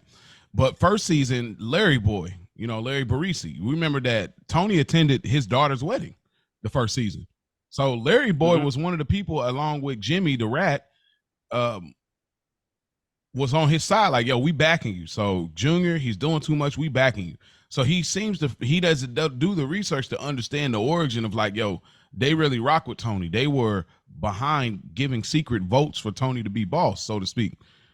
You don't understand that connection. You're just coming in trying to come up with some words because it fits your narrative. So yeah, I don't know. The dude, it's funny y'all saying that, but this dude just doesn't. Maybe he's regular, but he came off like, the way he would say it came off so dumb. He didn't even let it marinate. Like, I don't know. It was funny to me. Like, that whole back saying the same thing twice. He just came off like a meathead, so to speak. Pause. So, but yeah, that's nonetheless, it's a funny interaction, man. No, Let me ask. He is a meathead, though. That's the thing. Yeah. That's the whole thing about this conversation, that he is a meathead, but he still got the best of Richie, who's trying to be the boss of a fucking family. That doesn't work. It will not fly. And then there's a picture of actually Larry right behind Albert. So that's a funny thing too. And it looks like it's from the wedding. So is he getting out? Like, this dude not dead, right? No. He's not later dead. Seasons, right? Yeah. We'll see Larry. I was tripping. Yeah. I was tripping. I was like, he got locked up in the indictments, I think. Okay. He'll be back season 3. Yeah, he'll be back. But there's this weird thing that, and I may be reading too deep into this, but there's this weird moment that Richie is like, he kind of switches his tone, and he's like, well, how about you, Albert? At any point you can weigh in. I don't know what that was. Like, maybe he's trying to be sentimental or something. Like, he just don't have that depth in his personality. Richie knows that Larry runs the show. So Albert's just a spokesperson for Larry. So he's like, all right, then let's put our cards on the table. Fuck what your pop's talking about. What do you want? Is there anything? If I promise you a certain role, a certain percentage, a certain money, if we go through with this, maybe we can still get it to roll. Okay. That's what that whole thing was. And then obviously he still ain't have enough to pull that off. So that's when he knew for sure he was played. Facts. Okay. We transition to, we hear this shaking sound of paint that sounds like a machine gun. Obviously very intentional, but I imagine in the 90s, 2000s, very innovative on the transition tip. Carmella goes to the paint shop looking at swatches, and who does she find? She finds Vic. Come to find out, she came there on purpose because he left a few of his paint cans there, and she's been kind of staking the place, and she eventually finds Vic there. She tells him, hey, yo, I appreciate your strength for us not going through with it, because it could have been something else, and I may be kind of single later, so I appreciate that. I got fuck Carmella, man. Nigga said I may be single later. That's crazy. You know, I mean, why is it that this way? You think she just what? Okay, Rich, why you say that at this moment? There's a lot of moments we can say that, but why here? Because, man, the same issue I always have with Carmella. Just stand on what you mean. Talking about some, I wanted to thank you for thinking about the both of us and being strong for the both of us. Man, that's not why you showed up to see Vic. And you know that's not even what you're trying to say. And you're trying to allude that that's what man, Carmella just pisses me off with stuff like that. What did she try to say? Drove all the way and tracked this man down, stalked him, talking about something, you came in there to get a roller. That's like a specific store for people who work in that industry. You can go to your Home Depot or whatever to get a roller. She came out to this very specific store just to look at him and lie. Shut your goofy ass up, Carmella. Nah, I don't like that, man. I just wanted you were thinking about the both of us. No, Carmella. Just tell that man how you feel. But she ain't got it in her. She got to be so much holier than that, knowing she ain't shit like the rest of us. Okay, I like it. What about you, Spike? I'm a Rich, man. I knew it. My of course. Yeah. Like she don't got no balls. Pause. Like, bitch. Throughout all of the series, there were ample opportunities for you to be like, nah, this is what I believe, and I'm standing on this. But she tried to skirt around with the priest dude. We're going to get later instances where she tried to skirt around with motherfuckers and work with Tony. Like, bitch, stand on what you're trying to do. Stop making people read all of these signals. Stop. Well, if this had happened, then like even with the teacher dude that comes up, like I can name so many examples with Carmella doing this throughout this series, and that's the reason why, like, us casual fans, well, not even casual, just fans of the show, be like, nah, Carmella not shit. Casual fans could be like, oh, well, she was being done this way by Tony, but throughout the whole series, she played an ample part in how she was treated because she was never honest about her feelings with anybody else. She waited on Tony to do her a certain type of way. Then she reacted to that with these different dudes throughout the series. And that's whack. That's lame. If you're going to do all of that, just leave. Great job by David Chase, though. Great job. He made me hate her. I don't like Carmella at all, bro. I want to do a shout out too on the sidebar. Shout out to, he's a listener of ours, but he's really established in the Soprano space. He has a whole band where they remake Soprano storylines in the form of rock. So, but he's the Soprano guy, aka Corrado Soprano. Y'all can look him up. He does memes, he has merch, all that. But he talked about on his recent episode the impact of female characters after Janice Soprano, and Carmella's in that bag as well. He talked about how they didn't have to just support the men, but they served a individual storyline where they could exhibit a certain kind of strength, and they didn't have to be likable. Like, that was, women always had to be likable prior to. So it's a whole episode. I'll send y'all that. He's really good, y'all. I'll tell y'all, but y'all go check out his podcast. It's called With Pope. So it's a great podcast, but really good. He's a different kind of dude. He does deep exhortations. Like, I think y'all intelligent brothers will appreciate it. But here, I feel differently than y'all. I agree that it's false. It's false on, like, you trying to play like, thank you for being strong for the both of us, because if he got there, who knows what would happen. But what I have to give to Carmella, whether y'all want to or not, Carmella's code is different than Tony's. Tony has a code, and he tries to stick to certain elements. Carmela never stepped out per se in the marriage. Like she never stepped out. What? That's because she couldn't pull it off. I was gonna say, yeah, because she didn't have no balls. She didn't step out because she didn't know how to finesse it. She wanted she could pull it off, y'all. She's not. Oh no. Because Carmela she's in that suburban housewife bag. She could get off in the affair. Her problem is she stayed too close for comfort. She could have went to Rome and got this off. There's so many times she could get it off. Like, she could do this, absolutely could do it. But I think there's a part of her that she has to stand on a certain belief. Don't stop believing. Like, that's her thing. Like, she's not great like none of these characters, but that's her code, I think. So unlike y'all, I will commend the fact that it didn't happen. Yeah, who knows? If she got there, maybe he would have been slapping cheeks. But that didn't happen. And maybe it's like, I'm glad it didn't, because for me, that's a stain I don't want to live with, versus Tony and what stains he can live with. So every character has a small trait that's redeemable about them. One, at least. And I think this is just one of Carmela's. She can't be a full-blown hated character without any redeemable qualities. It's not set up that way. You on mute, bro. What are you saying her redeemable quality is? I think that she sticks around. She's really trying to make the marriage work. I think she looks at her parents. I think she looks at what they do and she wants that, but she still has a real hard time with, for whatever reason, like, you're with Tony and you're looking for something different, which is ignorant. I'm not saying she's the most intelligent. I'm not saying that she's most logical. What I say is her code, as far as, I'm not going to step outside of our marriage. You know, that's why she didn't want to step outside their marriage, though. She wanted to do it several times. She wanted to. She just could never find anybody that was willing to do it with her. I don't think that she couldn't find nobody. I think that she, like, when we talk about Vic right here, a previous episode, I think Bust Out, I think that when she was saying, like, oh, this never happened in my life, maybe never, I think there was that part of her that was drawing her to it, but there was the other part that's like, what am I doing? It's just more complexity than I think that we give credit for. She has the same complex that Richie has. She can't close. She's not convincing. She couldn't convince this dude to overcome his fears to fuck her, even though Tony is a mob boss. And we see this throughout the series.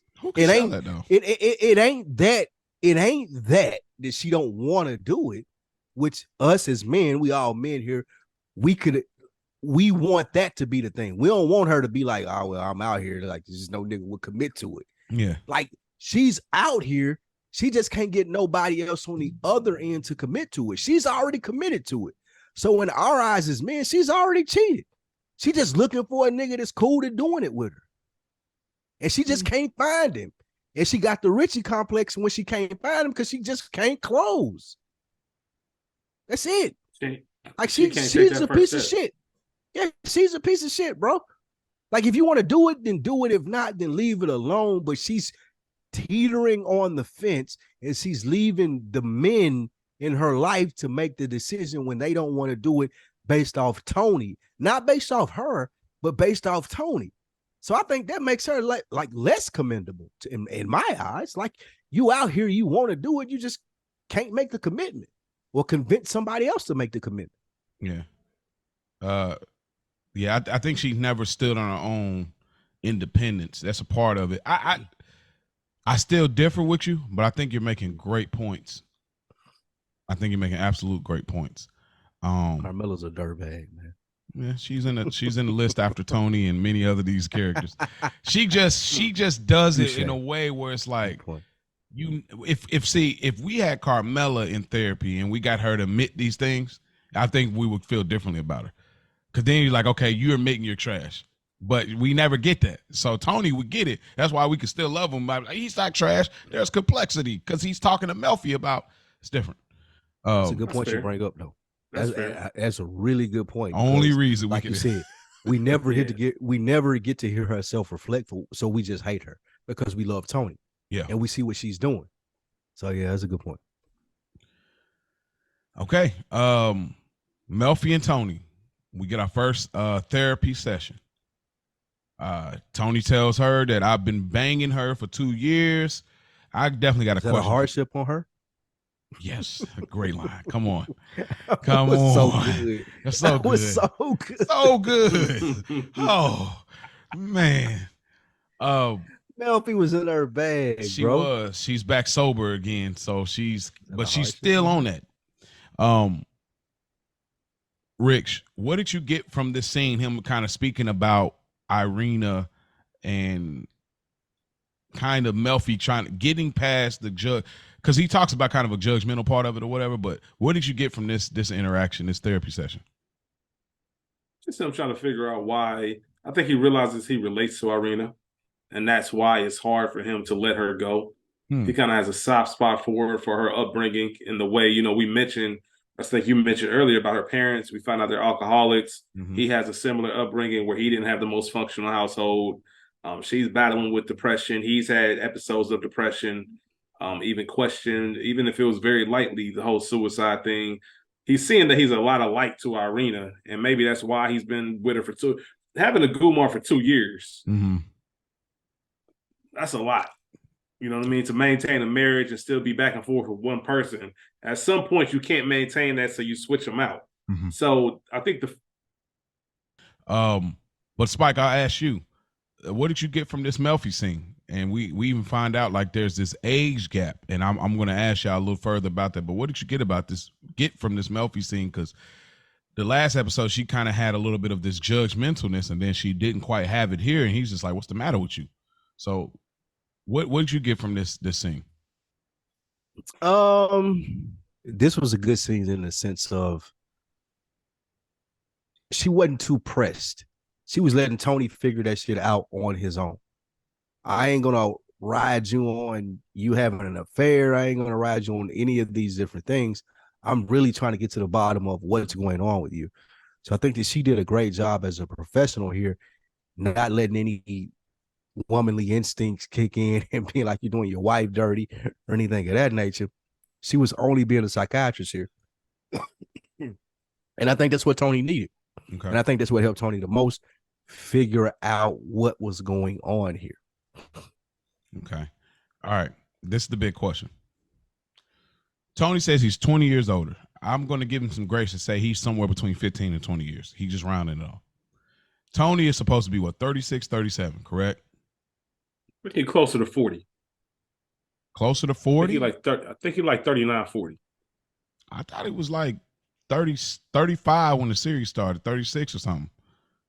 I could be wrong, but for some reason, I always thought he was like 39. I always thought he was older, but Spike, you looked it up when we did season 1. You looked up kind of how old Janice was supposed to be, which I think we had her to be maybe 2 years older than Tony.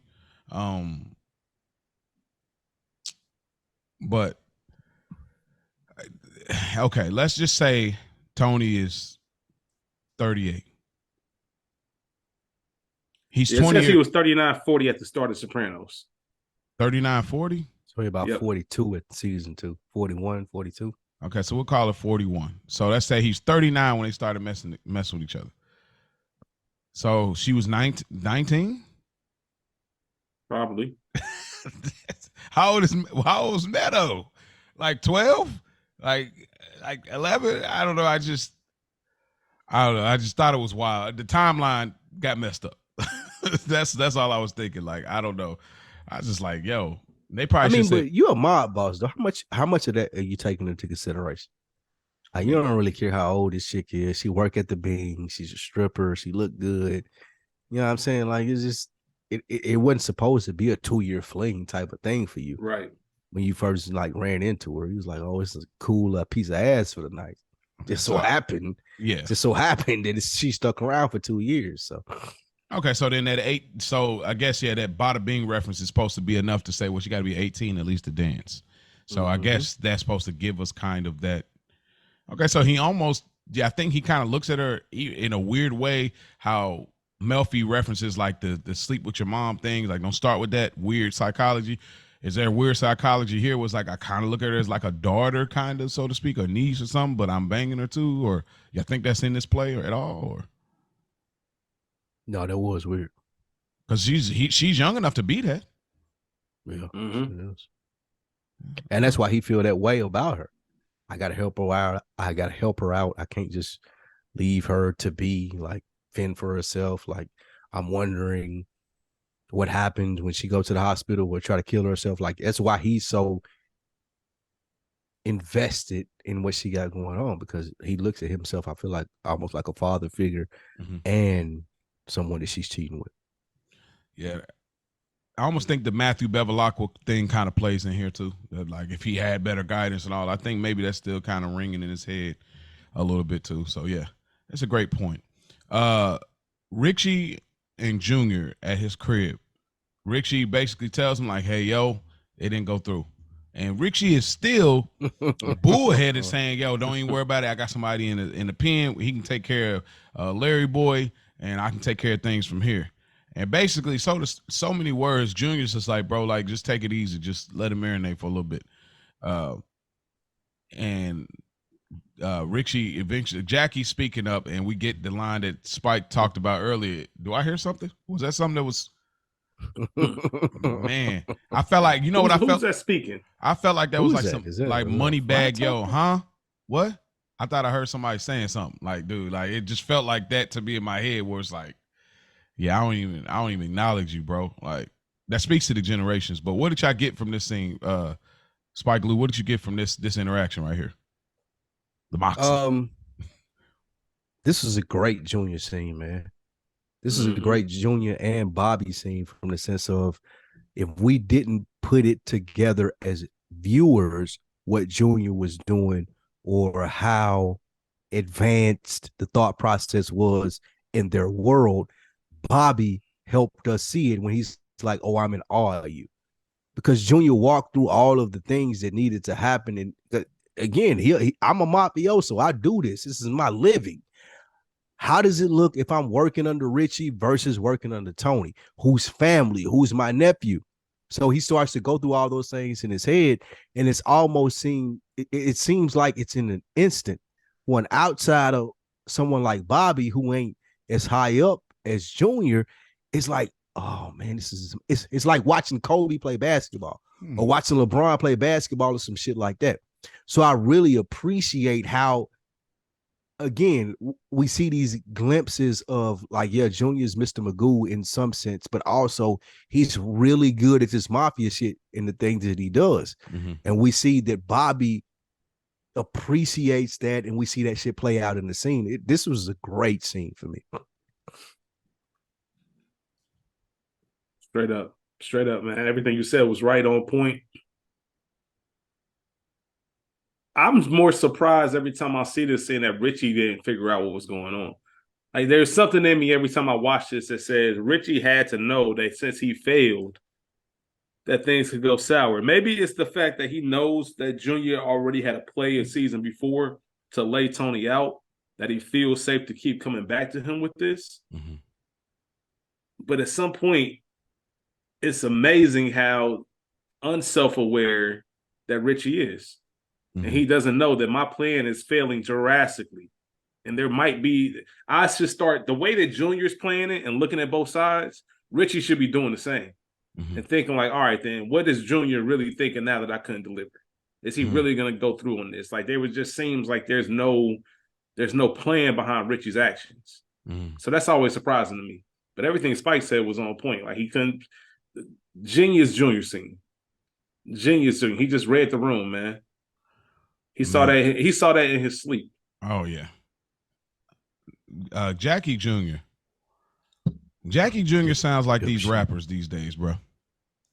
Jackie Jr. says, "I would have did them myself." Bro, you on that college break. I would have done him myself. Is wild. These rappers these days just say stuff that they don't act like it doesn't have a certain weight to it. But Junior, like, what? Huh? Did somebody say something? Like, it was just crazy. Who are you? Like, why are you even here? Yeah. And let me show you something else. Junior says that he couldn't sell it. He's not respected. You talk about having a different idea of how you're looked at versus what it really is. The only person that respects him is his little nephew, that is he's dragging around. That's the only person that respects him. Even little Ricky don't respect him like that. That he's dancing and tiptoeing and balleting in his house, knowing that his father ain't really with it. So the only person that really respects him is Jackie Jr., which speaks volumes later down the road. And it's just, but I wanted to ask, why is Bobby in awe? Every time the scene comes, I'm like, what is he in awe of? What did Junior do that was so like, oh my gosh, what are you in awe of, bro? This is another day in the life. He didn't do anything amazing. What do you say, Rich? That was a big decision. That was a big decision to make, man. They're in the middle of taking out a mob boss of a family. Like the fact that he saw Junior make that play out in his head. If I do this, it could work out this way. If I fail to do this, it could work out that way. Weighing the pros and the cons. Like I said earlier, it just shows in real time how Junior became who he is and how he stayed in the game for so long, because he's able to see what the right move is. This is the right move to go with Tony. If he didn't think all that out, he could have easily went with Richie or went the other way, and it could have played out something completely different. So it was just someone that he ain't wake up last night and just become Junior Soprano. He's seen this a million times. And Bobby just seeing it firsthand. Until you in that position, this is another thing. Until you in that position, you don't know the steps and the details that it takes to make those type of plays and those decisions. You know what I mean? It's easy when you see it, but when you're the one that got to make that final call, I better make sure I'm right. Facts. This is why I fuck with Bobby, though. The reason that you're asking, when you ask me, Mo, and you're like, well, I can't see why Bobby is one of your favorite characters. Bobby saw the play. He didn't see it before Junior, but once Junior laid it out, he was like, oh, okay. And that's why he was in awe. You asked a question, Mo. You was like, well, why Richie didn't pick up on this? He ain't special. He ain't one of them niggas. And the fact that Bobby picked up on it after Junior laid it out to him, that's what makes Bobby one of my favorite characters. He's like, okay, I'm learning. I understand. I started as a driver for Junior, but I'm seeing how these niggas work. I'm seeing how all this stuff goes down. So you see him in his intelligence with the Mafia game just build throughout the seasons. That's why I really fuck with Bobby. He's really observant in what he does. Two, I was waiting for him to eat that sandwich. I thought that the Monica. Oh, yes. I thought that he was going to kill that sandwich. I ain't going to hold you. I was too. Me too. I was looking in the back scenes and everything. Yeah, me too. Like, Bobby's going to take a bite out that sandwich. You about to kill that. Facts. But he just hit that mug in the sink. But I think that's a good like roadmap thing, Mo, as far as you saying, like, well, why was Bobby in awe? It's the same reason when you ask, well, why didn't Richie pick up on what Junior was doing? Bobby did, but I'm just a driver. I ain't really got too much say-so in this, but I'm in awe of how you just pulled this shit off, because I roll with you every day. I see how shit goes. I see how you played this nigga from point A to point B to point C, and now I'm processing it as not as Junior as a nigga have to make the decisions, but just as an observer. Like, damn, that was cold. It's like us watching Steph play basketball. Like, any nigga can shoot a three, but watching that nigga do it from 30, 40, 50 feet or whatever it may be, like, that's what puts you in awe of it. And that's how Bobby was looking at Junior in this scenario. Like, yeah, I do this. I'm a part of it, but you are special. You're special at this. This nigga Richie just came in here on a whole plot to kill a boss, and he didn't even pick up on the shit that you was putting down. You completely played this nigga. This was a great scene. My last little adage to it is, you got to think Junior season 1 where season 2 even, where Tony's like, bro, you got played by a woman. Like, you got played by my mother. And the Junior, and Tony talks about her being senile. Only thing she can remember is the people she hate, which was at the wedding party. So it's this whole thing where I think while Junior probably has some wisdom from over the years, I think that he plays back in his head, my little nephew, how close things could have been, but it wasn't. And he realizes Tony gonna win. If he outsmarted me, and I watched him as a little boy, and we used to throw baseballs together. Facts. There's no way I would have thought my little nephew outsmarted me. you never had the makings of a varsity athlete. I never thought you would have outsmarted me. The fact that you did, and you're still alive here, and I end up having to go to jail, and I'm on house arrest. You played me all the way through. You even let me be boss to be Joe Jerkoff and take the bid. You outsmarted me so many levels. I'm better off with Tony. So I feel like while Junior has the history of wisdom, I also think that he's looking back at his decision in season 1 and realizes, like, I'm not going down that road again. That's not the smart play. He is family. And then he looked out for me when I hurt my back in the shower. So he still cares about me. We've still met since then. It's just not the smart play. So I agree with it. Y'all both excellent job on that. That y'all really provided a lot of context here. Chris is at the stock brokerage firm where Bistics was once a thing. Big P comes to the job. Big P is really, like I said, he's in full rap mode. He's getting all he needs and he's getting up out of there. He think he is really Matlock right now. And he just gets the information. He tries to get up out of like, oh, okay, cool. The Pokemon cards thing, cool. And he gets out of there. He's like, hey, yo, what about the car for Adriana? Oh, yeah. So I thought that was a good alibi for Big P being a rat. Like, I'll run a car chop shop. I got a car for you. So that was a great play to kind of throw it off the scent. But what did y'all get anything from this scene? It was super wired up. That's all I really got. Super wired up. Definitely trying to be a super agent. Yeah, he tapped his chest before he walked in the office. Mm-hmm. Mm-hmm. And the fact that he forgot about the car, because he walked in saying that he got, a word on Adriana's car. Then when he left, he didn't say anything about it. That was just a subtle reminder that P is out of his realm. He doesn't notice where he doesn't even know how to properly flip someone, even though that's what he's trying to do. He's trying to show his worth, but he's really showing how far away he is. And should have stayed in food and beverage. Like, he's just out of his depth. Like, bro, lay low, do your job, and then things can go smooth. But instead, Skip already told him, you an informant. We the feds. I feel like P is taking this amongst himself. This whole ordeal. He probably grabbed the wire himself and said, I'm going to find out some information, be proactive. Nigga trying to be MacGyver and shit. Yeah. Absolutely. Tony meets with Irina, and he comes through and she got one of his boots on and one of the boots are off. And Irina goes to try to do the modeling thing like Tony said, and she finds out that she's too old for modeling, which is nuts. Like, she can't be no older than 21. Like, yeah.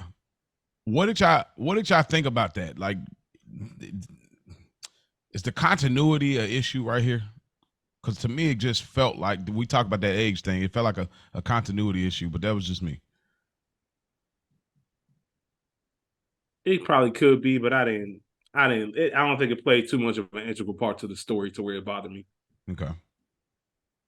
It didn't bother me. It didn't bother me at all, actually. Okay. I was more worried, like, why is he, again, being watchers of this show and we know what's going to happen? I see why he was talking to her, but if I was just watching this for the first time, I would wonder, like, what the fuck does she got to do with this? Like, why is he talking to her? You know what I'm saying? Like, what good or what purpose is this conversation as for us as fans? Like, it don't move the story forward at all. Other than laying some groundwork for future stuff. Also, I wanted to note that Irina, being Russian, she has something in common with blacks. She don't go to therapy. Hey, man, you funny, man. I had to get it off. Now we do go to therapy, but and now we get to a scene with Richie and Janice. His son Rick says he's going to fix his garden. He says, sure thing. Yeah. I'm my fault. Never mind. You're right. I'm sorry. Okay. I was in the wrong spot. His son Rick, little Richard, says he's gonna fix his garden for him. He's like, sure thing, kid. And Richie and Janice, they start to have a real conversation about finances, and then Janice out of nowhere pulls this whole thing of, well, he don't want you around his kids, and that seems to blow Richie's lid. What is this?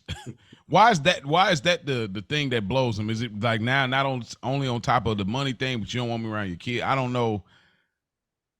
Maybe one of y'all, whoever wants to What chime if in. somebody? Hey, what if you found out one of your friends just don't want you around their kids, or your sister's husband or sister's boyfriend don't want you around their kids? Well, Rich, you know they ain't Like, friends. how would that though. make you feel? We ain't friends. He know they ain't friends. Like they're not friends. We're associates. But still, like, how big of a demark is that? Yeah, right.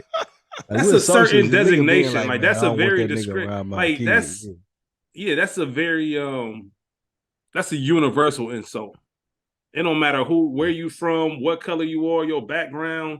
If you're deemed too much of a creep or too weird to be around somebody else's children, that says everything you know. And in any culture, any language, this nigga can't be trusted around children. That's just the worst. So that's why he's hot about it. Like I'm about to be your brother-in-law. You don't trust me around your kids. Who the fuck you think I am? Right? Like who the fuck you think I am? Why I can't be around your kids, nigga? Yeah, exactly. That's the ultimate sign of disrespect. And then just getting into the scene itself, one of the toughest conversations you can have with your girl is money conversations. Especially when you thought it was going to be one thing and it ain't, or you already got stuff in motion and certain promises are made, and now you can't do it. And the only thing worse than that is being in the middle of those arrangements. You know, Janice got people coming to the house to put in work, and now I gotta put that off. Yeah. And you see Janice's play. You see her brain working. It's very interesting how much we enjoy Janice, and she won't hesitate to throw her brother under the bus. And if that means Tony got to go for me to reach power, that means Tony got to go. And you see her putting the battery in Richie's back. I have so much to ask about her psychological standpoint where she is, but I'll wait a little bit into that. She played Richie, man. But why is she so set on competing with her brother? Where is this coming from? She's been gone for a grip 20 years, I believe, or so, 18 years plus. Why is she so set on competing against her brother? Is this kind of a reveal to like Livia? I know Spike, we spoke in season 1 how Livia probably, if the mob was different and there were women involved in it, and we talked about her being a boss, Livia could have probably made some plays. Is this kind of that type of thing, Rick, Spike, or like why is she so set on competing against her brother? I think it's the evolution of what we see as the mob. Like even with his mom and her trying to take him out, or his sister, they're looking at it from these rosy glasses. It's like, oh, well, I've seen mob bosses and I've seen how my dad was. Tony's not that dude. I think a lot goes to the discredit of who they think, because their family, that Tony is. Like, I mean, I'm sure we all can relate to it as far as how your family looks at you versus how people that you do business with versus people that know you outside of, like, I got to be nice to you because I'm family. The difference that they look at you at and the difference that those people look at you at.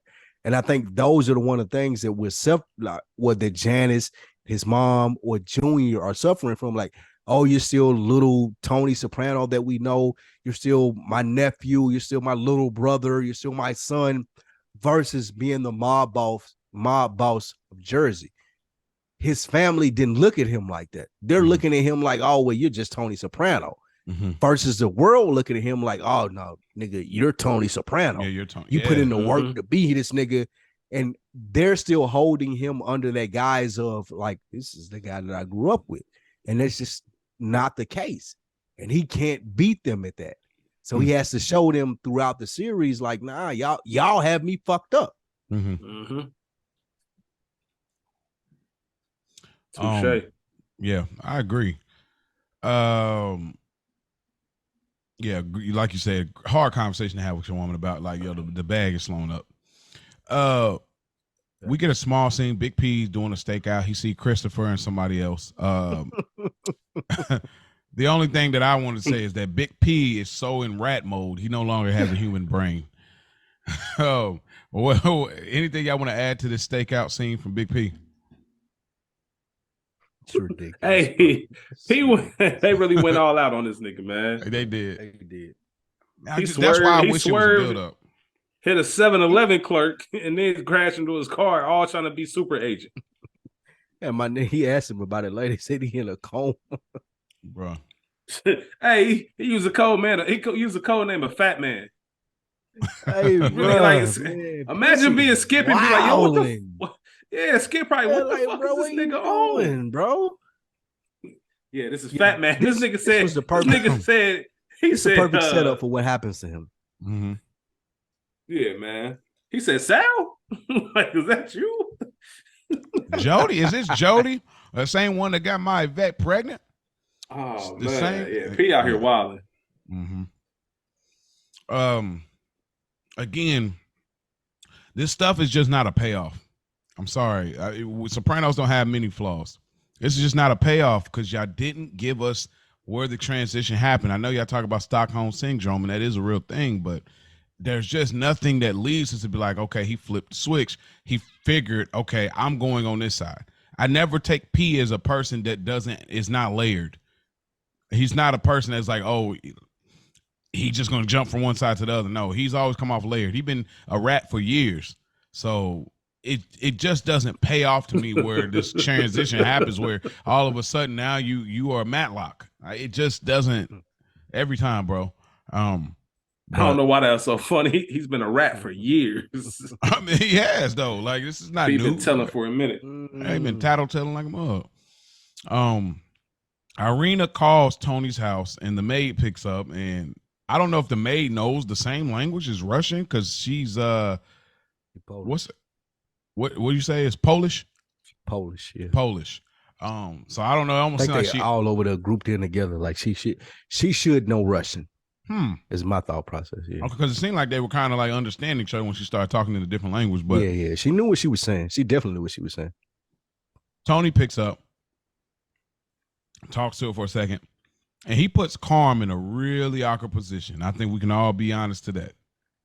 To say, hey, yo, this chick I'm banging on the side, she's about to kill herself. So I'm trying to look out for her. I just need you to understand that I know it's wrong, but I don't want her to die. Like, oh, the audacity of men, bro. That's us. We crazy. We are insane, bro. And she hit it to him real like, okay, so the bitch that you're fucking, I'm supposed to care. Yeah. As your wife, the mother of your kids, I'm supposed to care that she's going to kill herself because you're leaving her and trying to be a better man. I'm supposed to care about that. Like the way that she framed that was perfect. That was perfect. Good. That was one of the few good Carmela moments in this episode. Yes. And I'm like, and again, I'm a man, so I know how we are. I'm surprised that he didn't see this, but we do go through those phases of blindness. For Russian vagina is most. We do go through those phases. Like, nigga, you are wilding, nigga. Yeah. Wow. Bro, like calling my house in the middle of the day, arguing with my maid, like nigga. Yeah, that's wild. This is the scene that really sparked my antenna. I think just because earlier there was really a crisis. You know, she was in the hospital. Something about every time when I watch this scene and when Irina gets on the phone, all she says is, I miss you. I love you. Like, that's what you call me for, man. My house, bruh. In the middle of the day. Nigga, is you crazy? And Carmela's facial expression was perfect. Like, she couldn't believe it.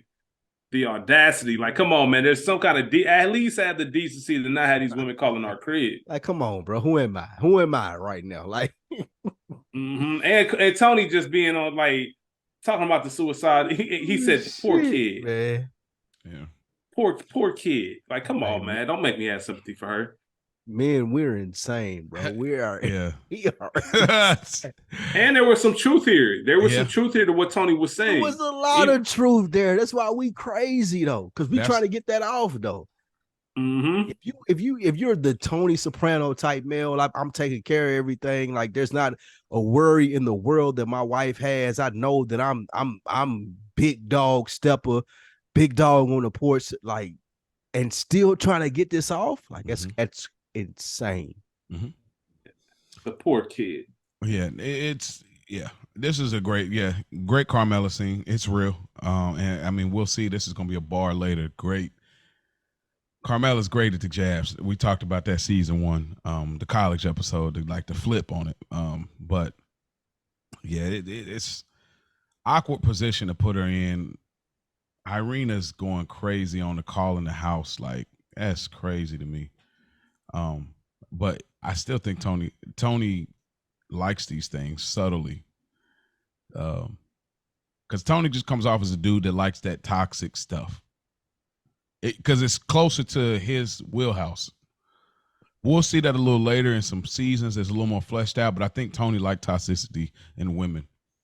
I just think he does, you know. Yeah, but there was one more thing, a part of this scene before we get out of here. Silvio's wife straight up tells us, like, yo, the reason Vic left is because he know who your husband is. Are you crazy? When are you gonna get it through your head, bruh? Are you kidding me?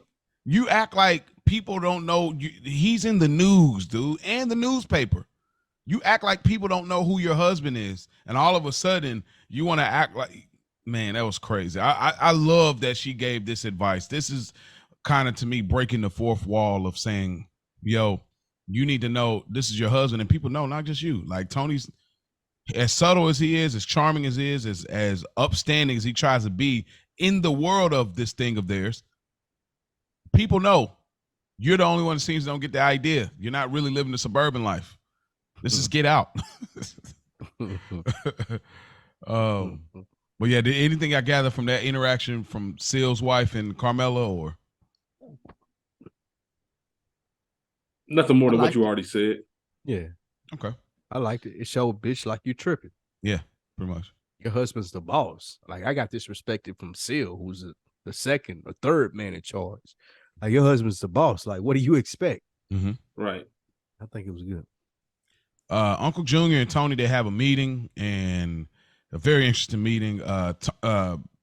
Junior's giving his opinion about some things, and Tony said straight up, you could take your opinions elsewhere, bro. I ain't really here, but Junior later reveals that, hey, yo, I got some big dog information, and it's very interesting. And Rich, I'm gonna throw it in your court. It's very interesting that this is the moment he said, hey, yo, Richie is plotting against you, and it's in real time. He's going to try to attempt murder on you and make your wife a widow. I'm giving you information. I got 2 questions. This is for both of y'all. Question number 1, how much does Junior believe in the ability of Richie April to actually murder Tony? That's 1. The ability, because he's selling it like he believes that if I didn't tell you this, he would have got this off. 1. And 2, is Junior embracing the fact that Tony is boss and I can get up with an opportunity of revealing this information? So I don't think that Junior. I think Junior thinks that Richie will attempt to hit. I don't know if Junior believes that he'll pull it off, but he at least knows that Richie is wild enough, and brazen enough to actually try it. So even if you are lucky enough to, get close enough to maybe take Tony out, it's enough. It's worth enough of me telling Tony about this. And Junior's playing the game. He's putting himself in the best position as well, by telling Tony that this is going to happen. I think he believes that, all right, I'm going to give this information out to my uncle, to my nephew. He's going to realize I'm telling him the truth, and this really is a threat, and he's going to thank me for it. I know he's going to. Junior knew that Tony was going to question, well, what about you? How I know you're not playing me? Like, he saw the whole thing just same way he did in front of Bobby. So he stopped this whole scenario out. I don't know if he was expecting anything more than being safe. My main objective, if I'm Junior, is to make sure he doesn't think that I'm actually in on it with Richie, because that will look weird. You already tried to take me out once. You conspired with my mother. Me and Richie got beef. I know you and Richie got your coke route thing, so you have just enough reason to be upset because I'm cutting off your bread. So this could be a double play for me. How I know you ain't going across it, and Junior played it off very well. So I think he knew as long as I can convince him that I'm really not with Richie, then that's gonna kill a bird for me too. And maybe I can start earning a little bit of a different way, which we see. He gave him a bump up in his percentage of what he's getting because he came with some valuable information. Wow. Same play for Tony with the dude with the Sports Goods show. Or Davey. Yeah, Davey. You come in the game, you begging me to do it. Like, nah, I'm telling you, you can't fuck with it. However, I know if I get my hooks in you for the long haul, I'm going to take your whole store. Same thing with Junior for this. You come to me, you talk about killing Tony. I'm going to listen to it because I'm a man who likes opportunity and I know what I can get from this. However, if it ain't good enough and I can't sell it, yeah, I'm going to go tell my nephew. My nephew is going to fuck with me eventually because I can sell it. Not like you, not like you going in these rooms with Caprizi's son or whatnot and not being able to sell it. I am going to be able to sell it. I know what to say. I know what to do to sell it to where Tony is going to believe me. So now you're on the outs, Richie. However closely you thought that I was working with you, however closely you thought the bond that we had is out of here because I'm making the best decision for Junior Soprano. And I think that's why we commend him as far as the character that he is in this book, because you never really can tell.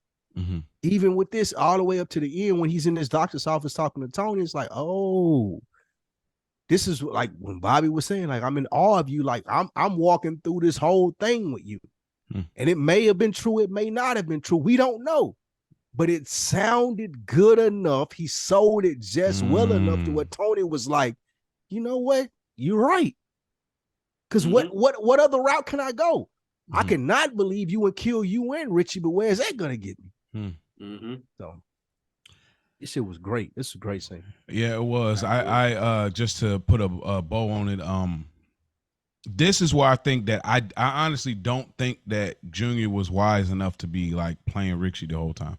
I think the last moment he had where he was with Bobby and Bobby was in awe of him, I think that was the moment it clicked, was like, because if the Barisi thing worked out, I think Junior would have rode the wave completely.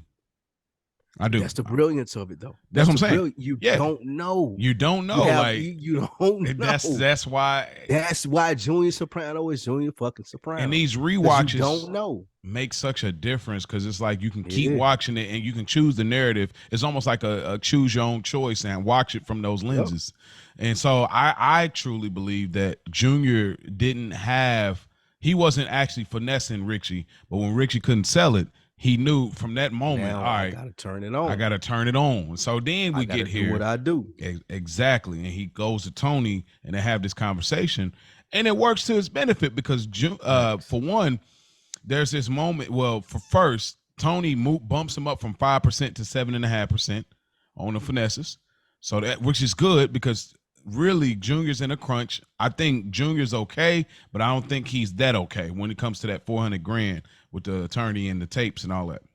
And then two, there was a moment where Tony, I ain't gonna say like he gonna cry, but his eyes was kind of getting a little puffy there.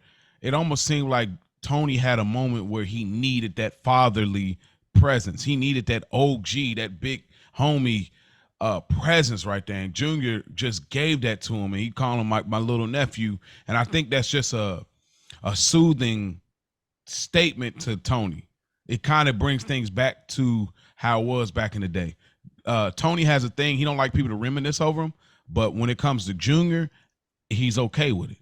It's almost like Junior is the only person he's okay with reminiscing of him when he was a kid. Only Junior, nobody else. So when he calls him his little nephew, he doesn't have a problem with it. He never does. He never corrects him. Like I'm not your little nephew anymore. Like he never does that. But when it comes to Junior, I'm not that little fat kid that you remember. When it comes to Davey Scantino, don't reminisce over me. Like only Junior. I think it was when he said that little nephew line again, more brilliance by Junior and just being experienced in this game. It's like we're family. This dude isn't our family. So even if I'm right here not telling you the truth, like, are you gonna trust him over me? Like, come on, little nephew. Like, you're my guy. Yeah. You seen me your whole life. Like, even think about it. I may not be telling you the truth, but do you want to go out and trust this dude? This dude who been shitting on you all season. No. Tony thought about it. He's like, it's the same thing that Junior thought about. It's like, do I want to trust Tony or do I want to trust Richie? I'm better off with Tony. And we'll see in the last scene that Janice, she made those calculations a lot quicker than her Soprano family. Like, shit, do I trust Tony or do I trust Richie? I'm fucking with Tony. So, one last interesting thing about that scene, he says my little nephew, but he also says my little niece. My little niece. Just Junior is always being the one to question what's Janice's motives. My nigga, right? Be careful. Because he can see in Richie, like Junior knows, I don't even know if Richie got all that in him to be putting all these ideas in his head by himself. It had to come from somewhere. Yeah, that's true. And this ain't the first time he's mentioned that about Janice and Richie.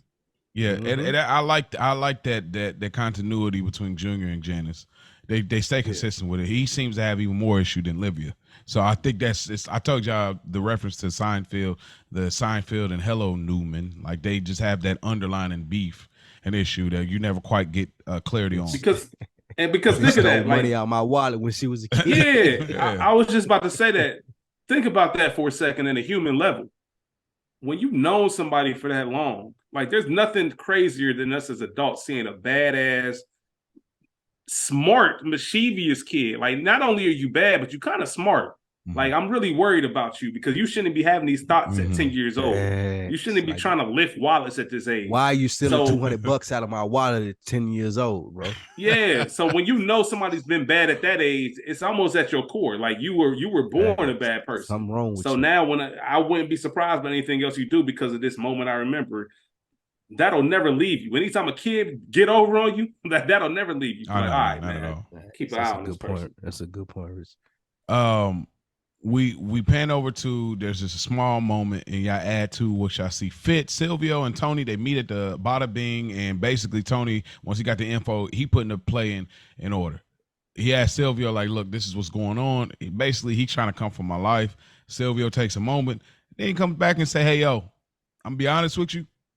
I don't think we have anything to gain by keeping him around, which is funny because we go back to that scene where they were talking. Paulie and Silvio was talking to him about building a ramp for Beansy, and he was just flat out like, I'll build a ramp up your ass, probably Parker. You know what I mean? Like he was nowhere near like respecting y'all at all. So I feel like Silvio remembered that, but also he's not liked by any of the mob guys. Nobody likes Richie. I look at Rush Hour. The little girl don't like you. You know what I mean? So, boy, is there anything I get from this small scene just other than putting the play in action that we about to get him out of here?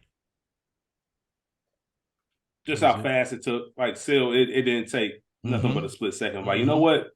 Dude ain't even worth it. Let's get him up out of here. Right. He's not even a good earner. No more. I only got to hear no more, my nigga. Right. See, and that's what makes it challenging for next season, tying to the other season. There's another character that will replace Richie, and he's a good earner. So at least you have some stake, even if you're not liked. Richie's not. That's why I said earlier in the episode, there's a character similar to Richie that can sell it.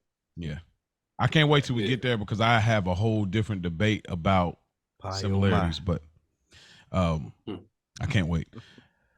So yeah, they make the decision, they move on. Now we get to one of the biggest scenes of the whole Sopranos series. Janice and Richie. Janice is over there. She's cooking up a little something for him. They're having this conversation. Janice is saying, hey, yo, I've been cooking this and cooking that. I'm ready. She drugged her mom because she wants to get it in with her fiance, soon to be husband. I thought maybe we could have sex. Yeah, and I respected that. I respected that from not the druggy. I was about to say, man. Let me preface it like y'all probably think we're crazy. Like not that part, but like, look, I want to sleep with my fiance / husband, and it made me think that he's probably been leaning on that excuse. Set aside that, eventually he puts his hands on her. She ain't going. She goes. She gets a strap. She pops him straight to the heart, pops him straight to the head. But it didn't happen that fast. what do y'all get from all of these sequence of events? This is the penultimate episode of season 2. This is the moment that makes this whole episode. Season. It makes a season. Makes the season. Well, we might have to debate this one the next episode. All right, I'm open to it. But we're Rich. What are some things that stood out to you in this sequence? Because this came out of left field. I imagine the first time watching this, it was like, wow. Yeah, this is I specifically can remember. This is one of those Sopranos episodes where you definitely remember the first time you watched this scene in this moment. There was a surprise factor. You didn't expect it, but it's also one of the scenes where after you've seen it multiple times, it makes perfect sense. Like Janice ain't going. Like this was it. There wasn't a hesitation, and it was a double shot. It wasn't the initial shot because now he's down. She went up, walked up on him, and finished the job. Which is ironic because her reaction afterwards is always funny to me. Because she's like, boo-hoo, I loved him so much. What did you do with him? You know, she's actually sitting there with the body crying when Tony walks in. But she knew exactly what she wanted to do because of how he treated her. Also, the just Richie's whole demeanor, like the way he jabbed her, got her in the mouth, he gets his food, stares her down, tells her, ask her, fuck, bro.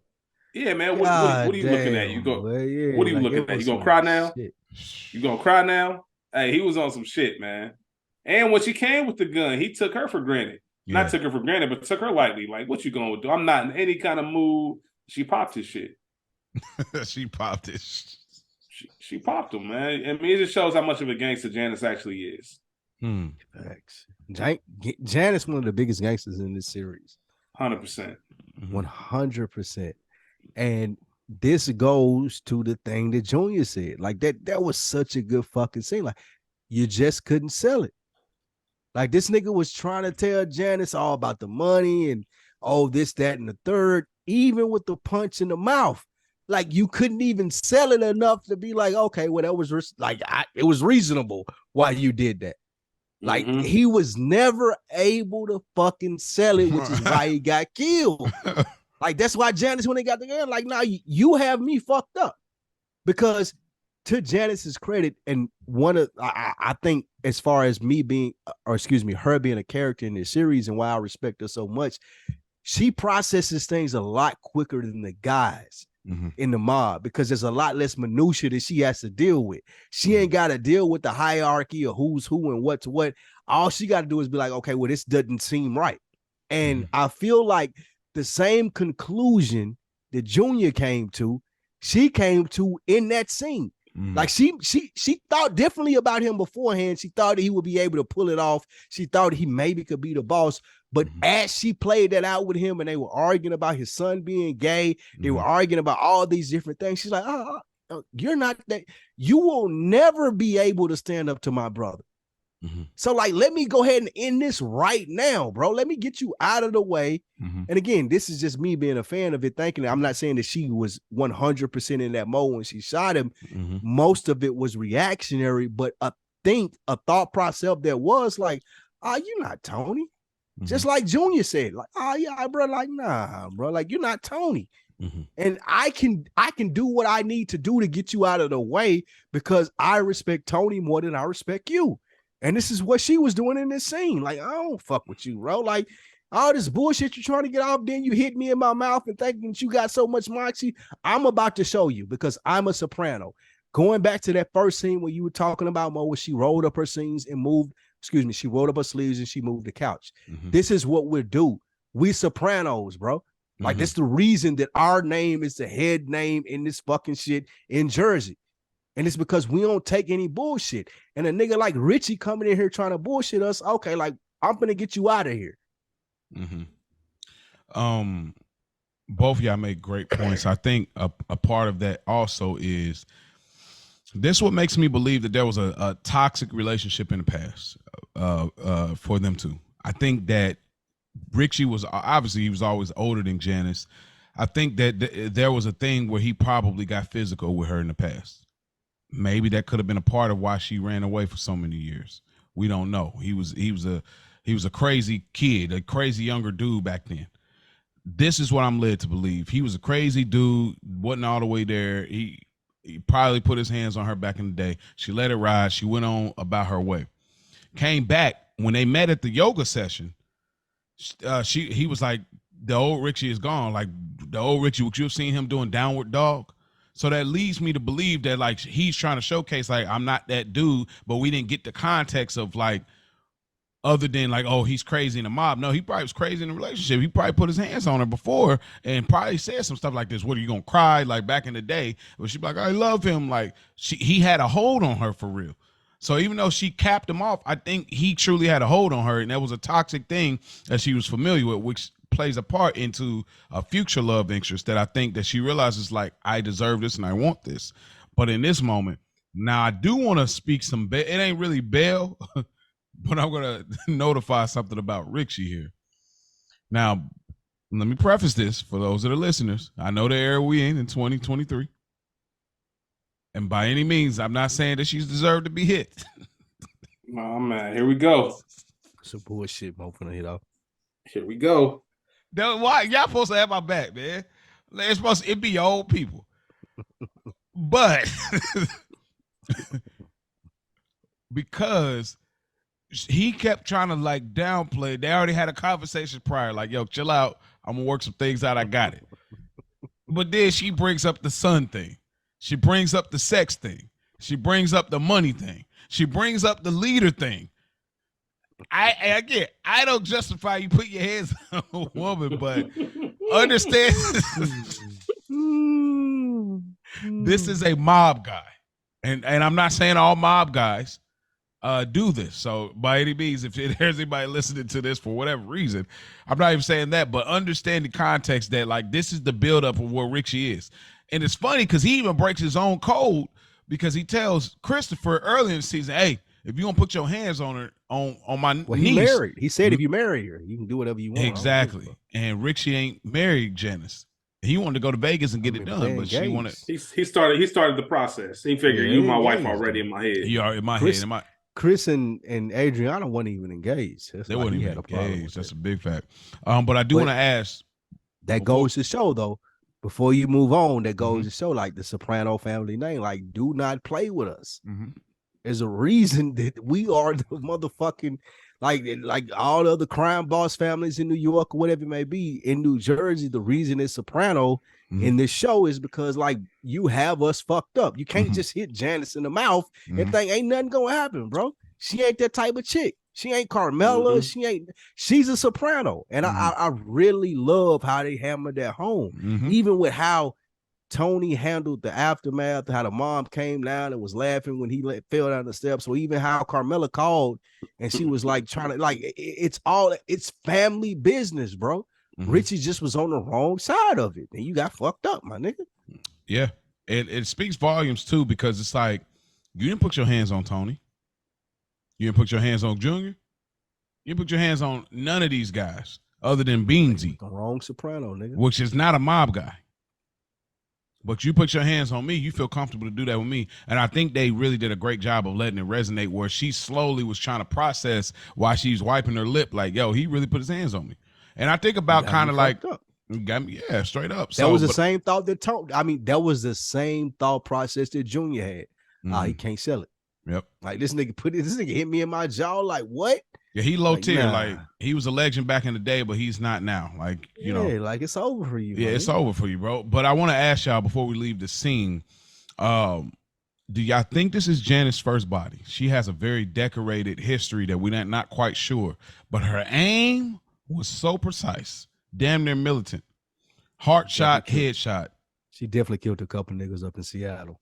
You think so? Because she talked about what she when they were proposing a toast, bro. Like I don't know if she's talking about like somewhere in Arabia or what she was talking about, but it seemed like. So y'all think she's definitely this is not her first body? She's a soprano. Facts. Yeah, like she's a soprano. Maybe that's why she's running all them years because she ain't know how to clean up her body. Exactly. Through and through. Name changes. Different religions, all of that shit. Like, yeah. I like this shit before. Yes. This is a great theory. Yeah, there's nothing about this that makes me think like that was her first time. That was her first time. That was not her first time. So, but you think that the cleaning up the body situation is not her territory? I think she can cap off somebody, but the cleaning up and trying to figure out that part is not her territory. She's a runner. Yeah, like I leave. I do this and I get gone. Like even with here. Not only even with now. Like Tony putting her on the bus to get out of here. Not only is that not her territory, that's not a lot of people's territory. Facts. No, that's what separates the mob and what they do. They think about the next steps and the step after that and the step after that. Like a lot of people can catch the body. These but niggas now are what? professionals. Yeah, that's how people get caught. How do they you don't clean think about it up? what happens. How do you hide it? Yeah, like how do you clean this shit up? How do you hide it? How do you make sure nobody else calls the police? All of that shit goes into, okay, I'm in the mob. Like, this is what I do, nigga. Organized crime. Yeah, like I call Chris. I call my nigga with the ponytail. They chopping the body up. Like, it was really good by David Chase and the people that made the show. It was like, okay, there's another step to this. The body don't just disappear. You don't just throw it in the trash. You don't just go dump it nowhere. There's a lot of stuff that goes into, okay, this happened.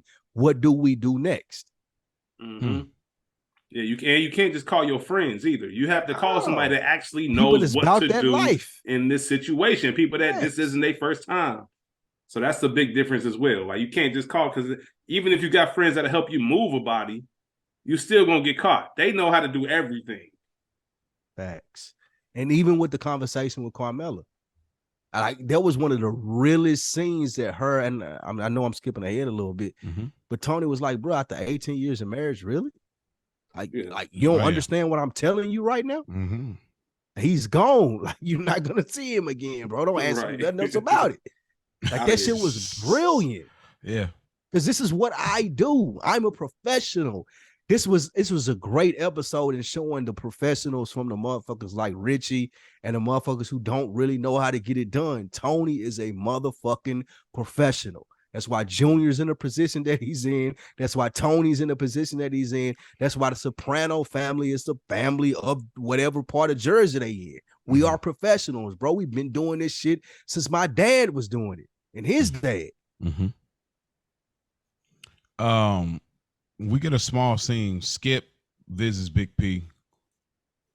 And basically we find out the status of the person that got hit. They're in a coma.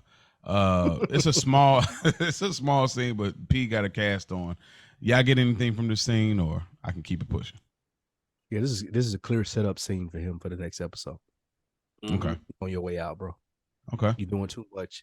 The FBI don't fuck with you. We don't fuck with you. Because one of the things I didn't mean to bring up when my internet went out when we was talking about this, like, I wasn't sure if people were still worried about him disappearing, and they were like, even when he wore the wire around Tony, he wore the wire around Chris, they were still like hesitant to speak to him. They didn't trust him fully. And I think that this episode shows is he was doing too much and them not trusting him fully. What happens the next episode? They grab Richie's body. Tony's there and he's getting active. He's doing the mopping. And we know that Furio and Chris, they come and they grab up Richie. A question I want to ask before y'all can just kind of tell me your thoughts on the scene. Is Tony mopping and everything because this is just like, this is my sis. I got to make sure this is my sis, this is my mother's house. I want to make sure this is fully clean and we set. Or is it more so that thrill that Tony still kind of gets with being close to the action? Because that's a theme throughout the series, that Tony likes to be close to the action. What do y'all think that is? I think this is one of those, as we just mentioned, he's a professional. You can't have any slip-ups or mistakes when you're trying to cover up a body. It has to be done perfectly and properly.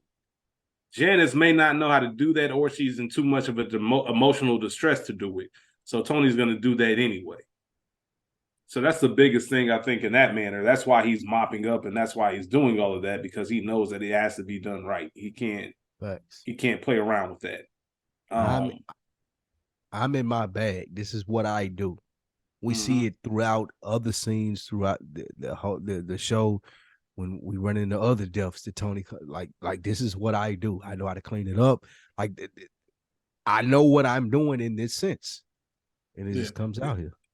And another thing we didn't even mention or tie in when Tony comes in after she makes the phone call, after Janice makes the phone call to him, he's laughing pretty much because he knows I just put out the hit for this to be done. Like, you just saved me some time and some hustle. So maybe part of that is him cleaning it up because I was going to do this anyway. Like, he was already on his way out. That just kind of took away some work from me. You helped me out. Yeah, so let me help you out. Yeah, we were. That's why he didn't even trip. I want to shout out to Furio. I thought that shirt was very luxurious. I thought it was pretty fire. I like Junior's shirt in the doctor scene. That was fire too. That was fire too. Yeah, Chris got the Furio being so upset about that Cadillac had me weak.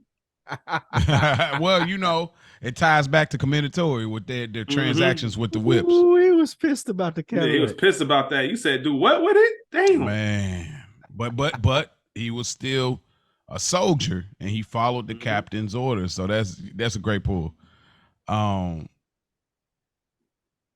So they carry the body on out, Christopher and him. They take it to Satrial's.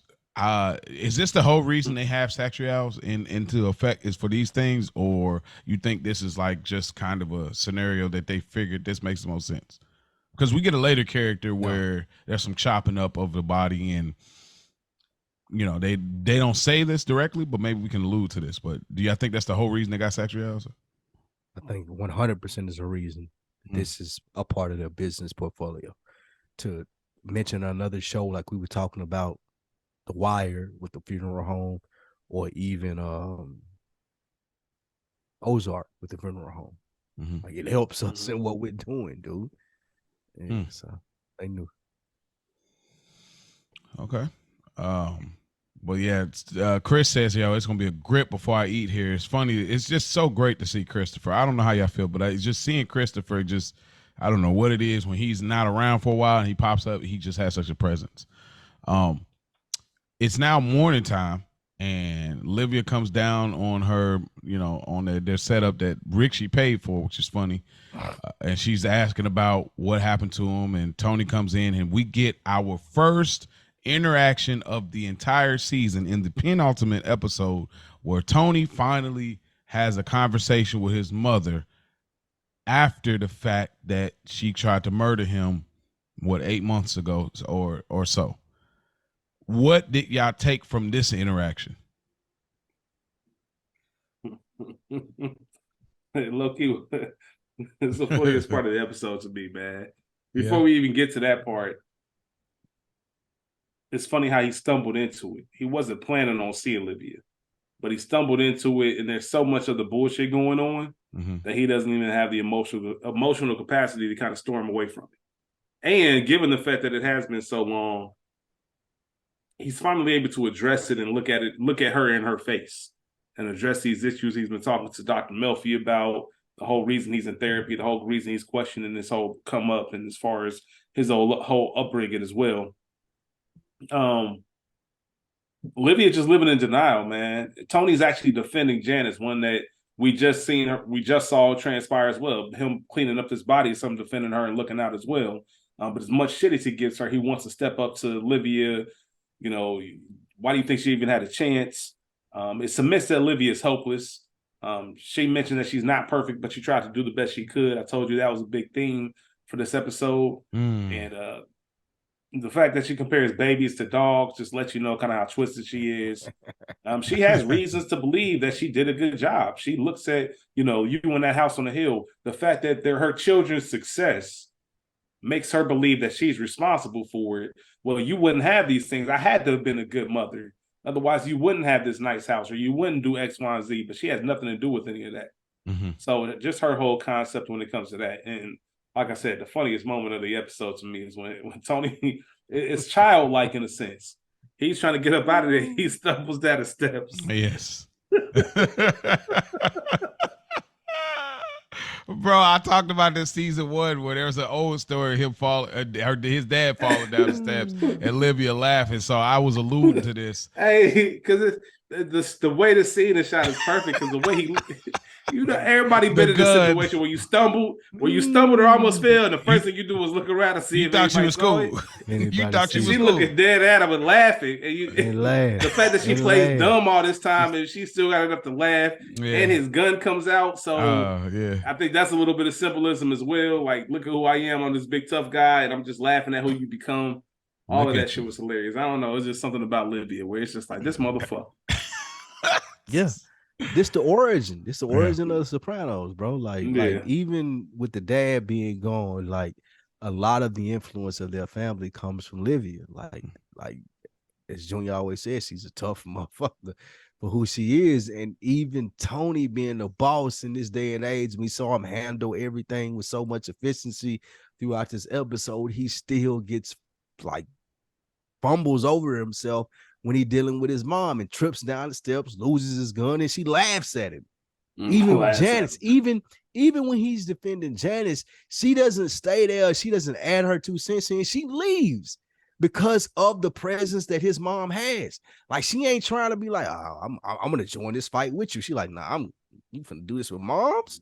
Moms, like the motherfucker who been oppressing us our whole life and the reason that we are the way we are, you finna do this? Okay, I'm leaving, and leaves Tony to do that by himself. I think it's brilliant in the sense of, again, going back to that first scene, and we're talking about the Soprano family, how they put in the work, and we see Junior thinking through all of this stuff. Livia still being that like menacing presence to all of them.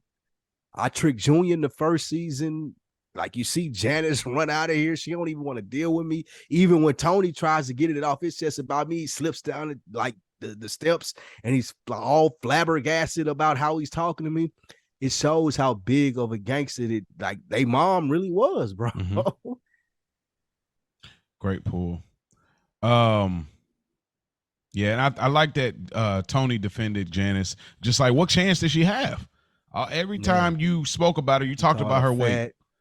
Like, I love that. Like, that was cool.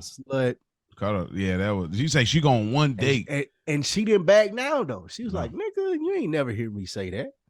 Yeah, even if you did, you can't prove it." That's wild. like she is a boss, nigga. She's not even senile. She is a boss. Even if she remembers it, you can't prove it, nigga. Who is you to say that I said this or did this or made you this, that, and the third? Like, she's standing on that shit. Like, nigga, no. Well, we can't just y'all be floating back and forth when Livia's telling the truth or not. I think she's still senile here. I think she really is not locked in. You don't think she remember doing that? No, I think when y'all talk about the dumbfounded, like, we're like, oh, she know and then she don't know. I think she's fully in that gray space of not really knowing, bro. Like, I think I did the best I could. I don't even know if she's just locked into a era of how she raised her kids. I don't think she's fully committed to. She locked into this was my way, my nigga. Yeah, Livia got you fooled. Fuck how y'all felt about she got y'all fooled. Like, y'all sitting here thinking like, oh, she don't hurt. It don't matter, my nigga. I do not care. I did the best thing that I saw. Y'all be moving the goal. No, that's why she laughed at Tony when he failed. That's who Livia is. No, she laughed at Tony because when somebody is like out of it and they're mentally not there, there's triggers that remind them of something. That was a moment that reminded her of something, because there's a moment where I believe season 1 they talked about her laughing at Johnny because he had fell down the steps. That's my point. She's a terrible person. I know she is. I'm with y'all, but y'all saying like it's. I guess where y'all pick and choose where there's truth to what Livia's saying, and then she's out of it. That's where I'm like, I feel like y'all move the goalpost a little bit. Like, that's where I'm saying, like, I think she's now in this moment, like in moments of like, I don't remember that I did this. I think she's like, you really are in a whole different space. Like, you sure you don't remember where I buried that money? Like, I think she's just in that weird. But no, I think she believes everything. I think she's trying to manipulate. I think she's very aware of what Tony's saying, what he's mentioning. I think that when he falls, that's what I'm saying. Y'all keep, but then when we talked about the AJ thing, y'all was like, "Oh, she don't." That's what I'm saying. Y'all be moving the goalposts. No, when she said the AJ thing, I said the same thing. She knew exactly what she was doing, because remember she said I was sleeping. No, you ain't.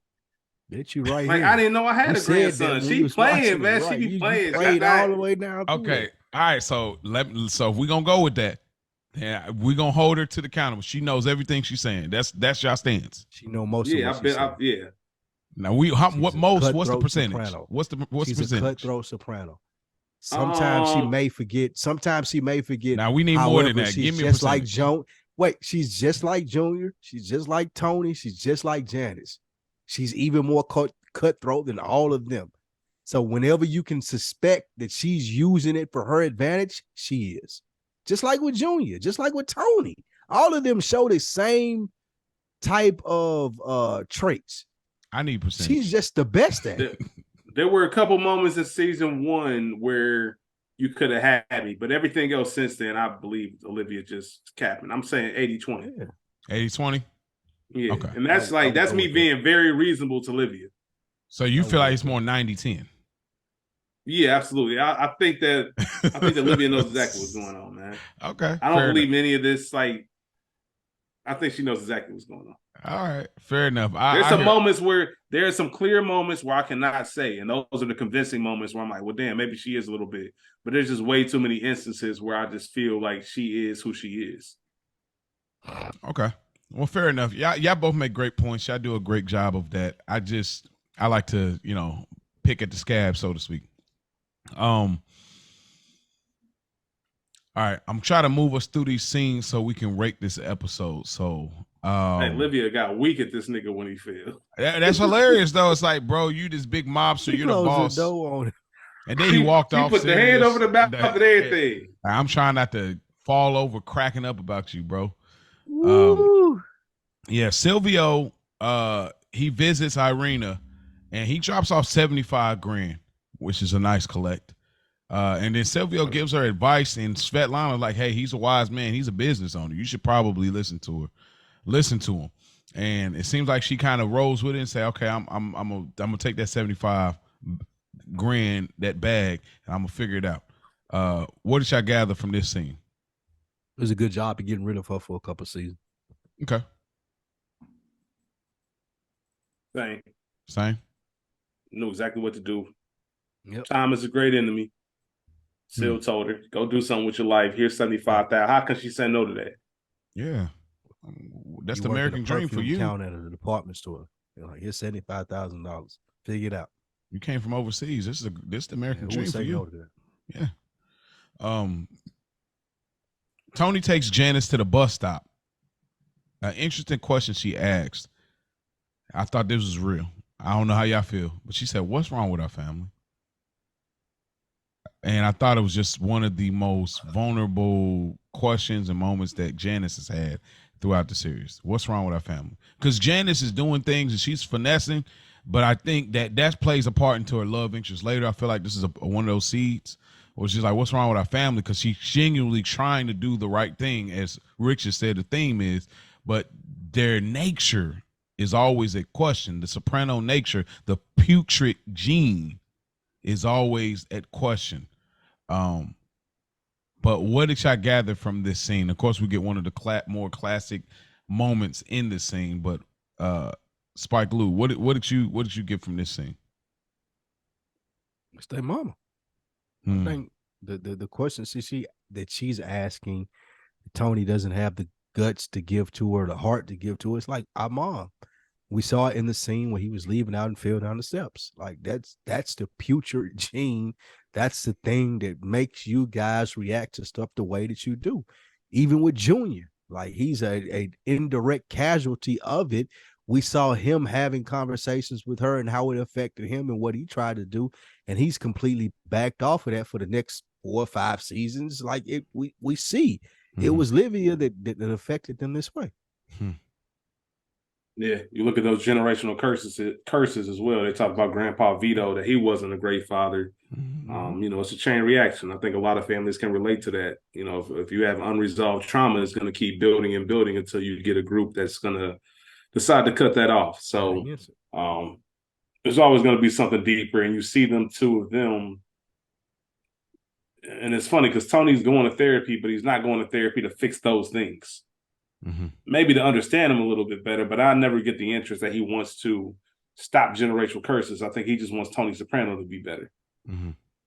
So Janice going into his arms, thanking him for, saving her, kind of similar to Irina doing the same thing, or expecting that same thing of him, should I say. And I thought it was comedy as well when she asked what happened to Richie. He said, "Oh, we buried him on a hill overlooking a river with pine cones around." Really? Did you? What the Shut up. I thought it was like, Janice, bitch, please. Man, please. Yeah, man. You want to? Like, do you really want to know? Like that nigga Satrial's chopped up. Boy, this man about to be dinner tomorrow, bro. He worse than Richie is a shopping cart. Yeah. Lastly, I just want to ask on this scene. So I still think that Janice is faking this whole reaction because she don't need to. At this point, she has zero need to act in because no police are asking questions. She's not. Nothing needs to happen. So y'all still think there's no kind of real interest in Richie other than the business play. When she said I loved him and she's messed up about him, y'all still think that there's no kind of nothing. It was just a play. Nah, because it's a play because she's upset about the life that she had planned out. Okay. I was supposed to be moving in this $850,000 house, playing a mob wife. Okay. Now I'm going back to Seattle. I worked this entire season to become this person, and now I'm going back to where I started. Okay. That's what she's mourning. She's not mourning Richie. She's mourning the means to the end. Wow, that really changes the context of it. Facts. I agree with that. I like that. Damn. I stand corrected. Lastly, Tony comes home. Oh, I failed to mention that Carmela had called the house when Tony was cleaning up the body, and Tony picked up and she hung up real quick. So that kind of ties back into everything. A little note for those that are new watchers of The Sopranos, because you just happen to come across our podcast and you want to go through it again. I can't remember her name. I have the Sopranos book and everything, but I don't remember her name right now. But the legendary actress that plays Janice Soprano originally, this was going to be it. This is going to be the end of Janice Soprano. We wasn't going to see her again, but things transpire in season 3 that kind of upped her role, which is a bittersweet thing, but we'll get there at some point. But this was supposed to be our send-off to the character of Janice Soprano in the original context. So I do want to note that for those that are new watching the show, but you guys will see a little bit later how things transpire, and we'll break that down when that time comes. But Tony comes home, he has a conversation with Carmela about everything. Carmela's like, hey, yo, in 3 weeks, so this gives us a timeline maybe of season 3, and we'll keep track of that. In 3 weeks, me and Rosalie April, we're going to Rome, and this is what's happening, and we're going after Meadows' graduation. And she says that, hey, look, I have to do this. You're going to have to take AJ for his dentist appointment and Meadow take her to her stuff. And if you don't, I'll just say that I'm suicidal, so to speak. And they leave us there with that episode, with this episode. Is there anything I gather from this last bar in this scene that they had? I'll let Rich Carmela first. Yeah, Carmela understanding that she is owed that and she's taking advantage. Tony can't say anything. And you see his first reaction is what people are gonna think, how you just gonna up and leave for 3 weeks.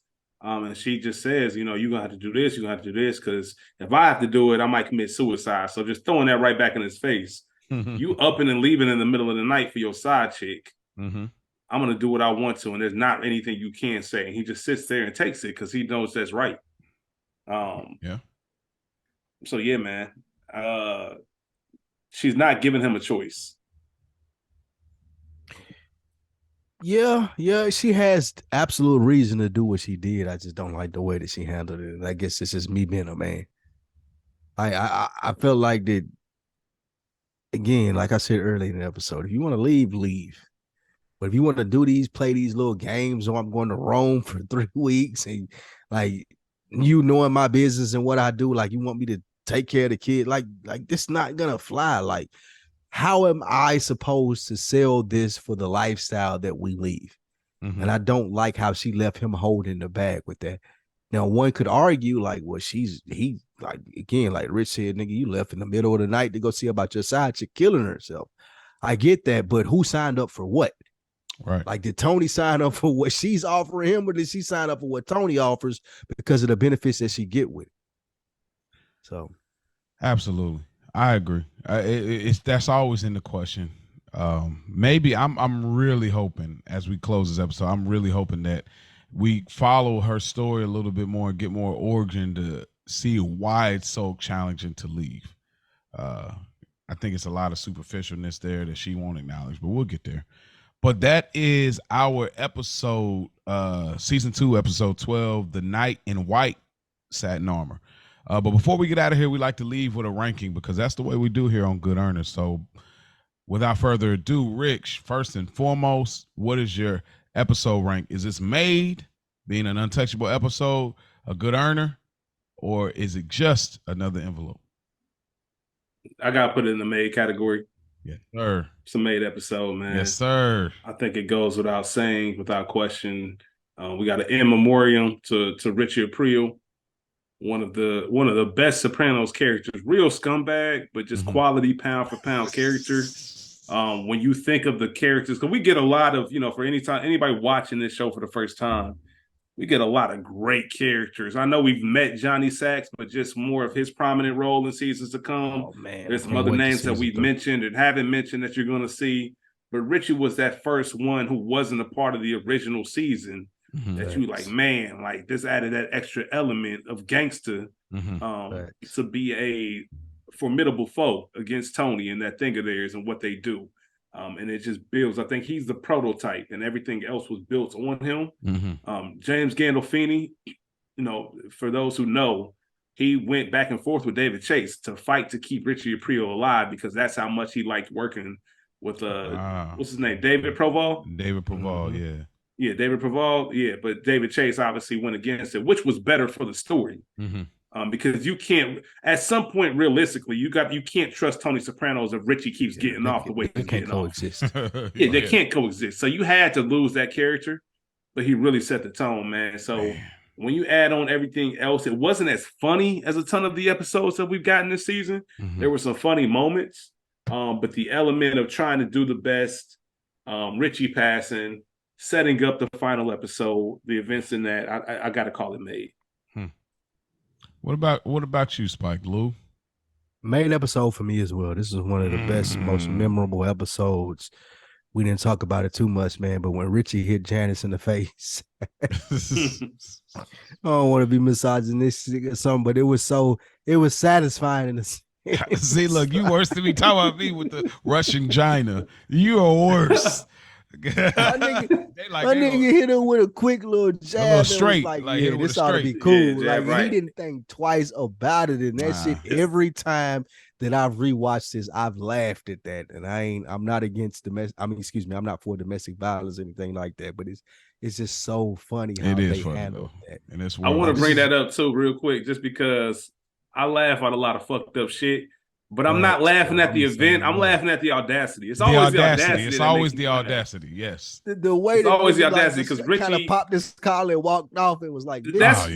And that's the moment. It's not the punch that's really that funny. It's the look. It's the facial expression he gives her. Yeah, the way he tells her, like, what you think this was? Yeah. What did you think this was? Like, I don't give a fuck that you Tony Soprano's sister. And her processing all of that in that moment made this shit so great. Made episode. And him casually asking, "What are you looking at? Huh?" Yeah, like, what's up? You gonna cry? Yeah, sit down. What's the problem? You gonna cry? What you gonna cry? See, and that shows the difference between Janice and Carmela. I go to what you said too more about their history. Like, it has to have happened before, and now she's being like, "Nah, you got me fucked up." Because I think everything played in her mind at that moment. Yeah, like, nigga, it's always been a sham. I see what you're trying to do. And y'all already clearly know we're going trips. This is a made episode. Like, I could have told you that at the very beginning of the review, but this is a made episode.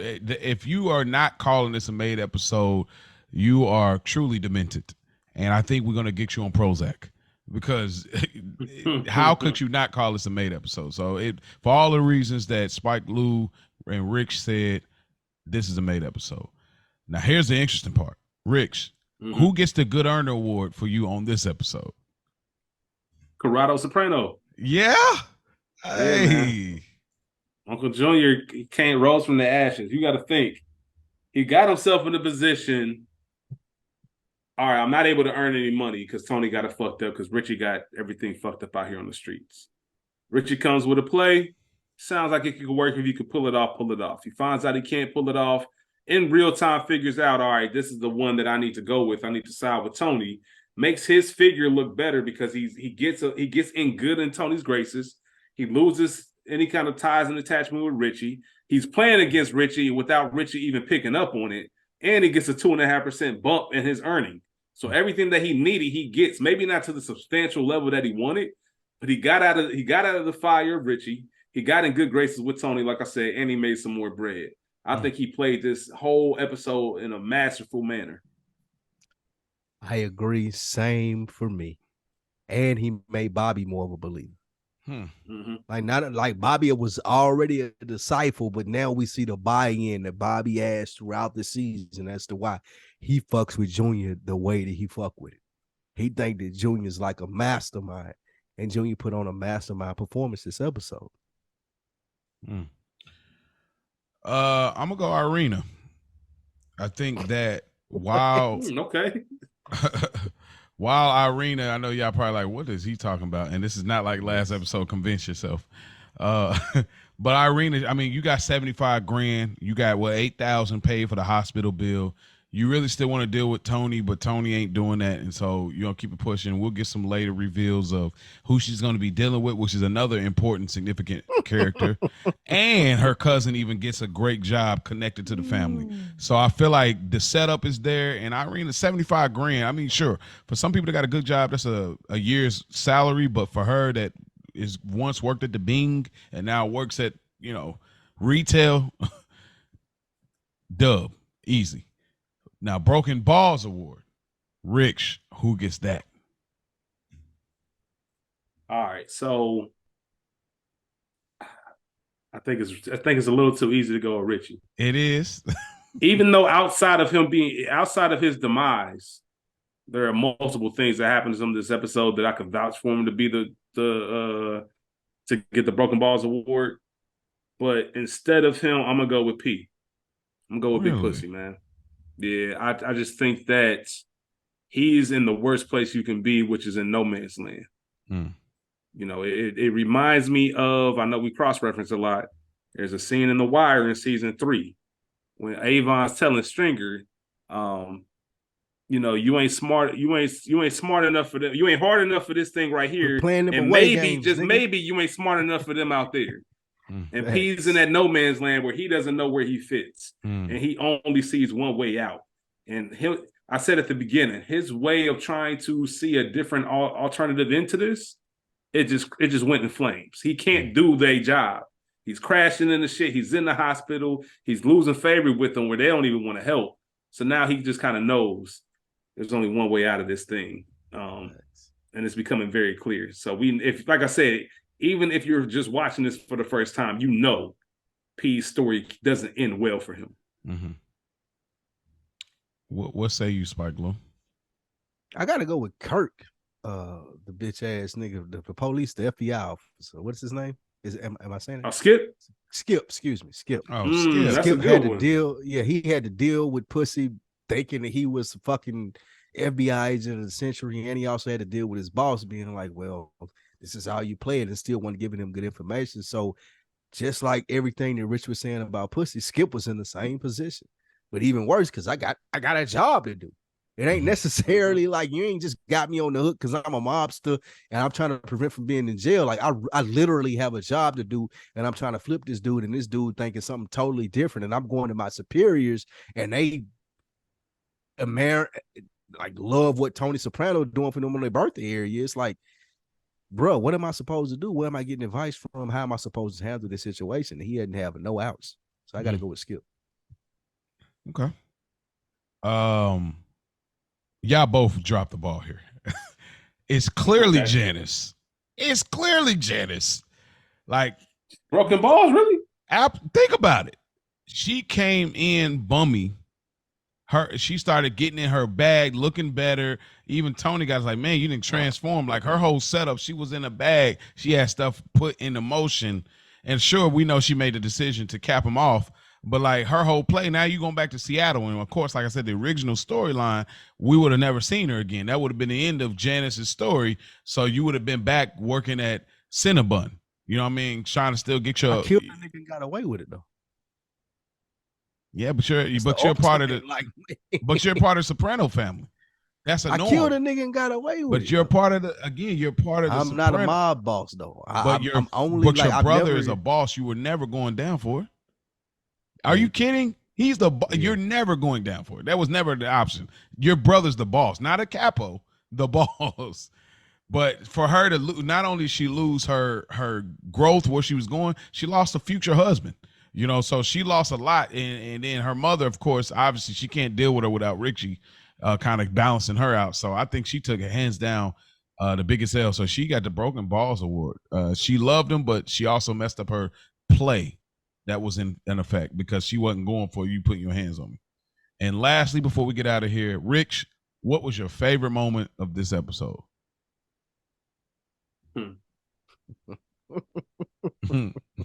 outside of the biggest, like I said, I'm trying to go against like one of the most iconic scenes, which is Richie's demise.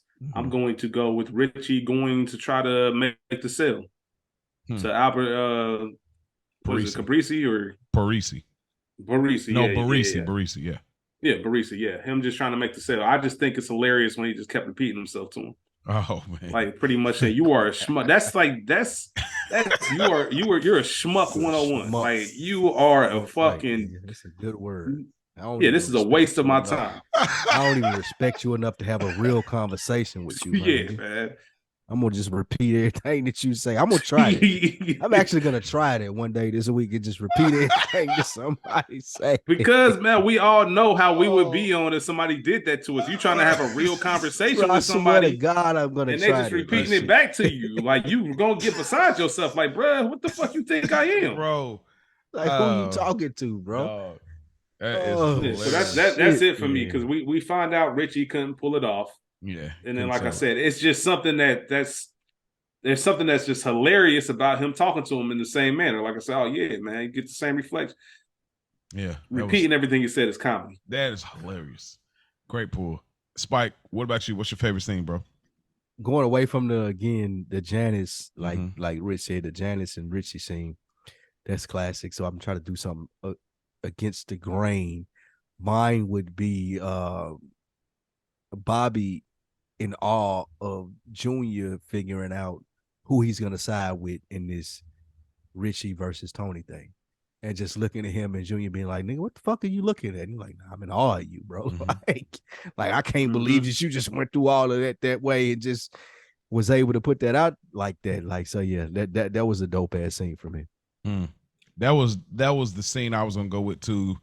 I'll probably just pull a little slightly earlier in the scene where he couldn't sell it. I'm gonna go probably it really probably that or like the hospital visit where you know what, I'll go with the hospital visit when Junior and Tony had that conversation and just the OG talk and him bumping him from 5% to 7.5 and just that hug. It just felt like Tony really needed that, and Uncle Junior, he ain't Johnny, but that's all he got. That's my Uncle June. So I really did like that hospital visit. So I thought that was really dope. And that concludes our episode of Good Earners reviewing The Sopranos, man. If y'all want to reach out to us, you can reach out to us on email, goodearnerpod@gmail.com. More popularly, though, you can reach out to us on Instagram, goodearnerpod_Sopranos. We have a few people that have constantly reached out. We're going to have some special guests next season, but we have a special guest for next episode. I'm not going to reveal who it is, but they are definitely in this Soprano meme space. I am a fan of what they do. I really respect how they do what they do, and I'm looking forward to having them on next episode. We'll do a little bit of a short interview, but more so than anything, we're going to do what we always do, review the show, come up with our rankings. So y'all look towards that. As Spike Lee has said earlier in the episode, if you haven't already, go check out our other podcasts. Another Week in the Books. We had Rich on there, and that's a little bit of different show than this. We're having kind of everyday, the common man conversations that need to be had. So go check that out. Also, just because we're already here, Spike Lou. What other podcast can they find you on since we're already in this plug section? I am Spike Lou on all your favorite social media sites. Check out the On Deck TV podcast. Check out Dead End Sports. Check out Frames Per Second and all the other things that we do. Appreciate you guys joining. And what about you, Rich? At the Culture Garden Podcast on Instagram, at the Culture Garden Podcast. There's also going to be a We Got Y'all feed that you can find on that same page. That's a television review podcast. Personal page, KRich513. Mm-hmm. And yes, sir. And remember, don't forget about it.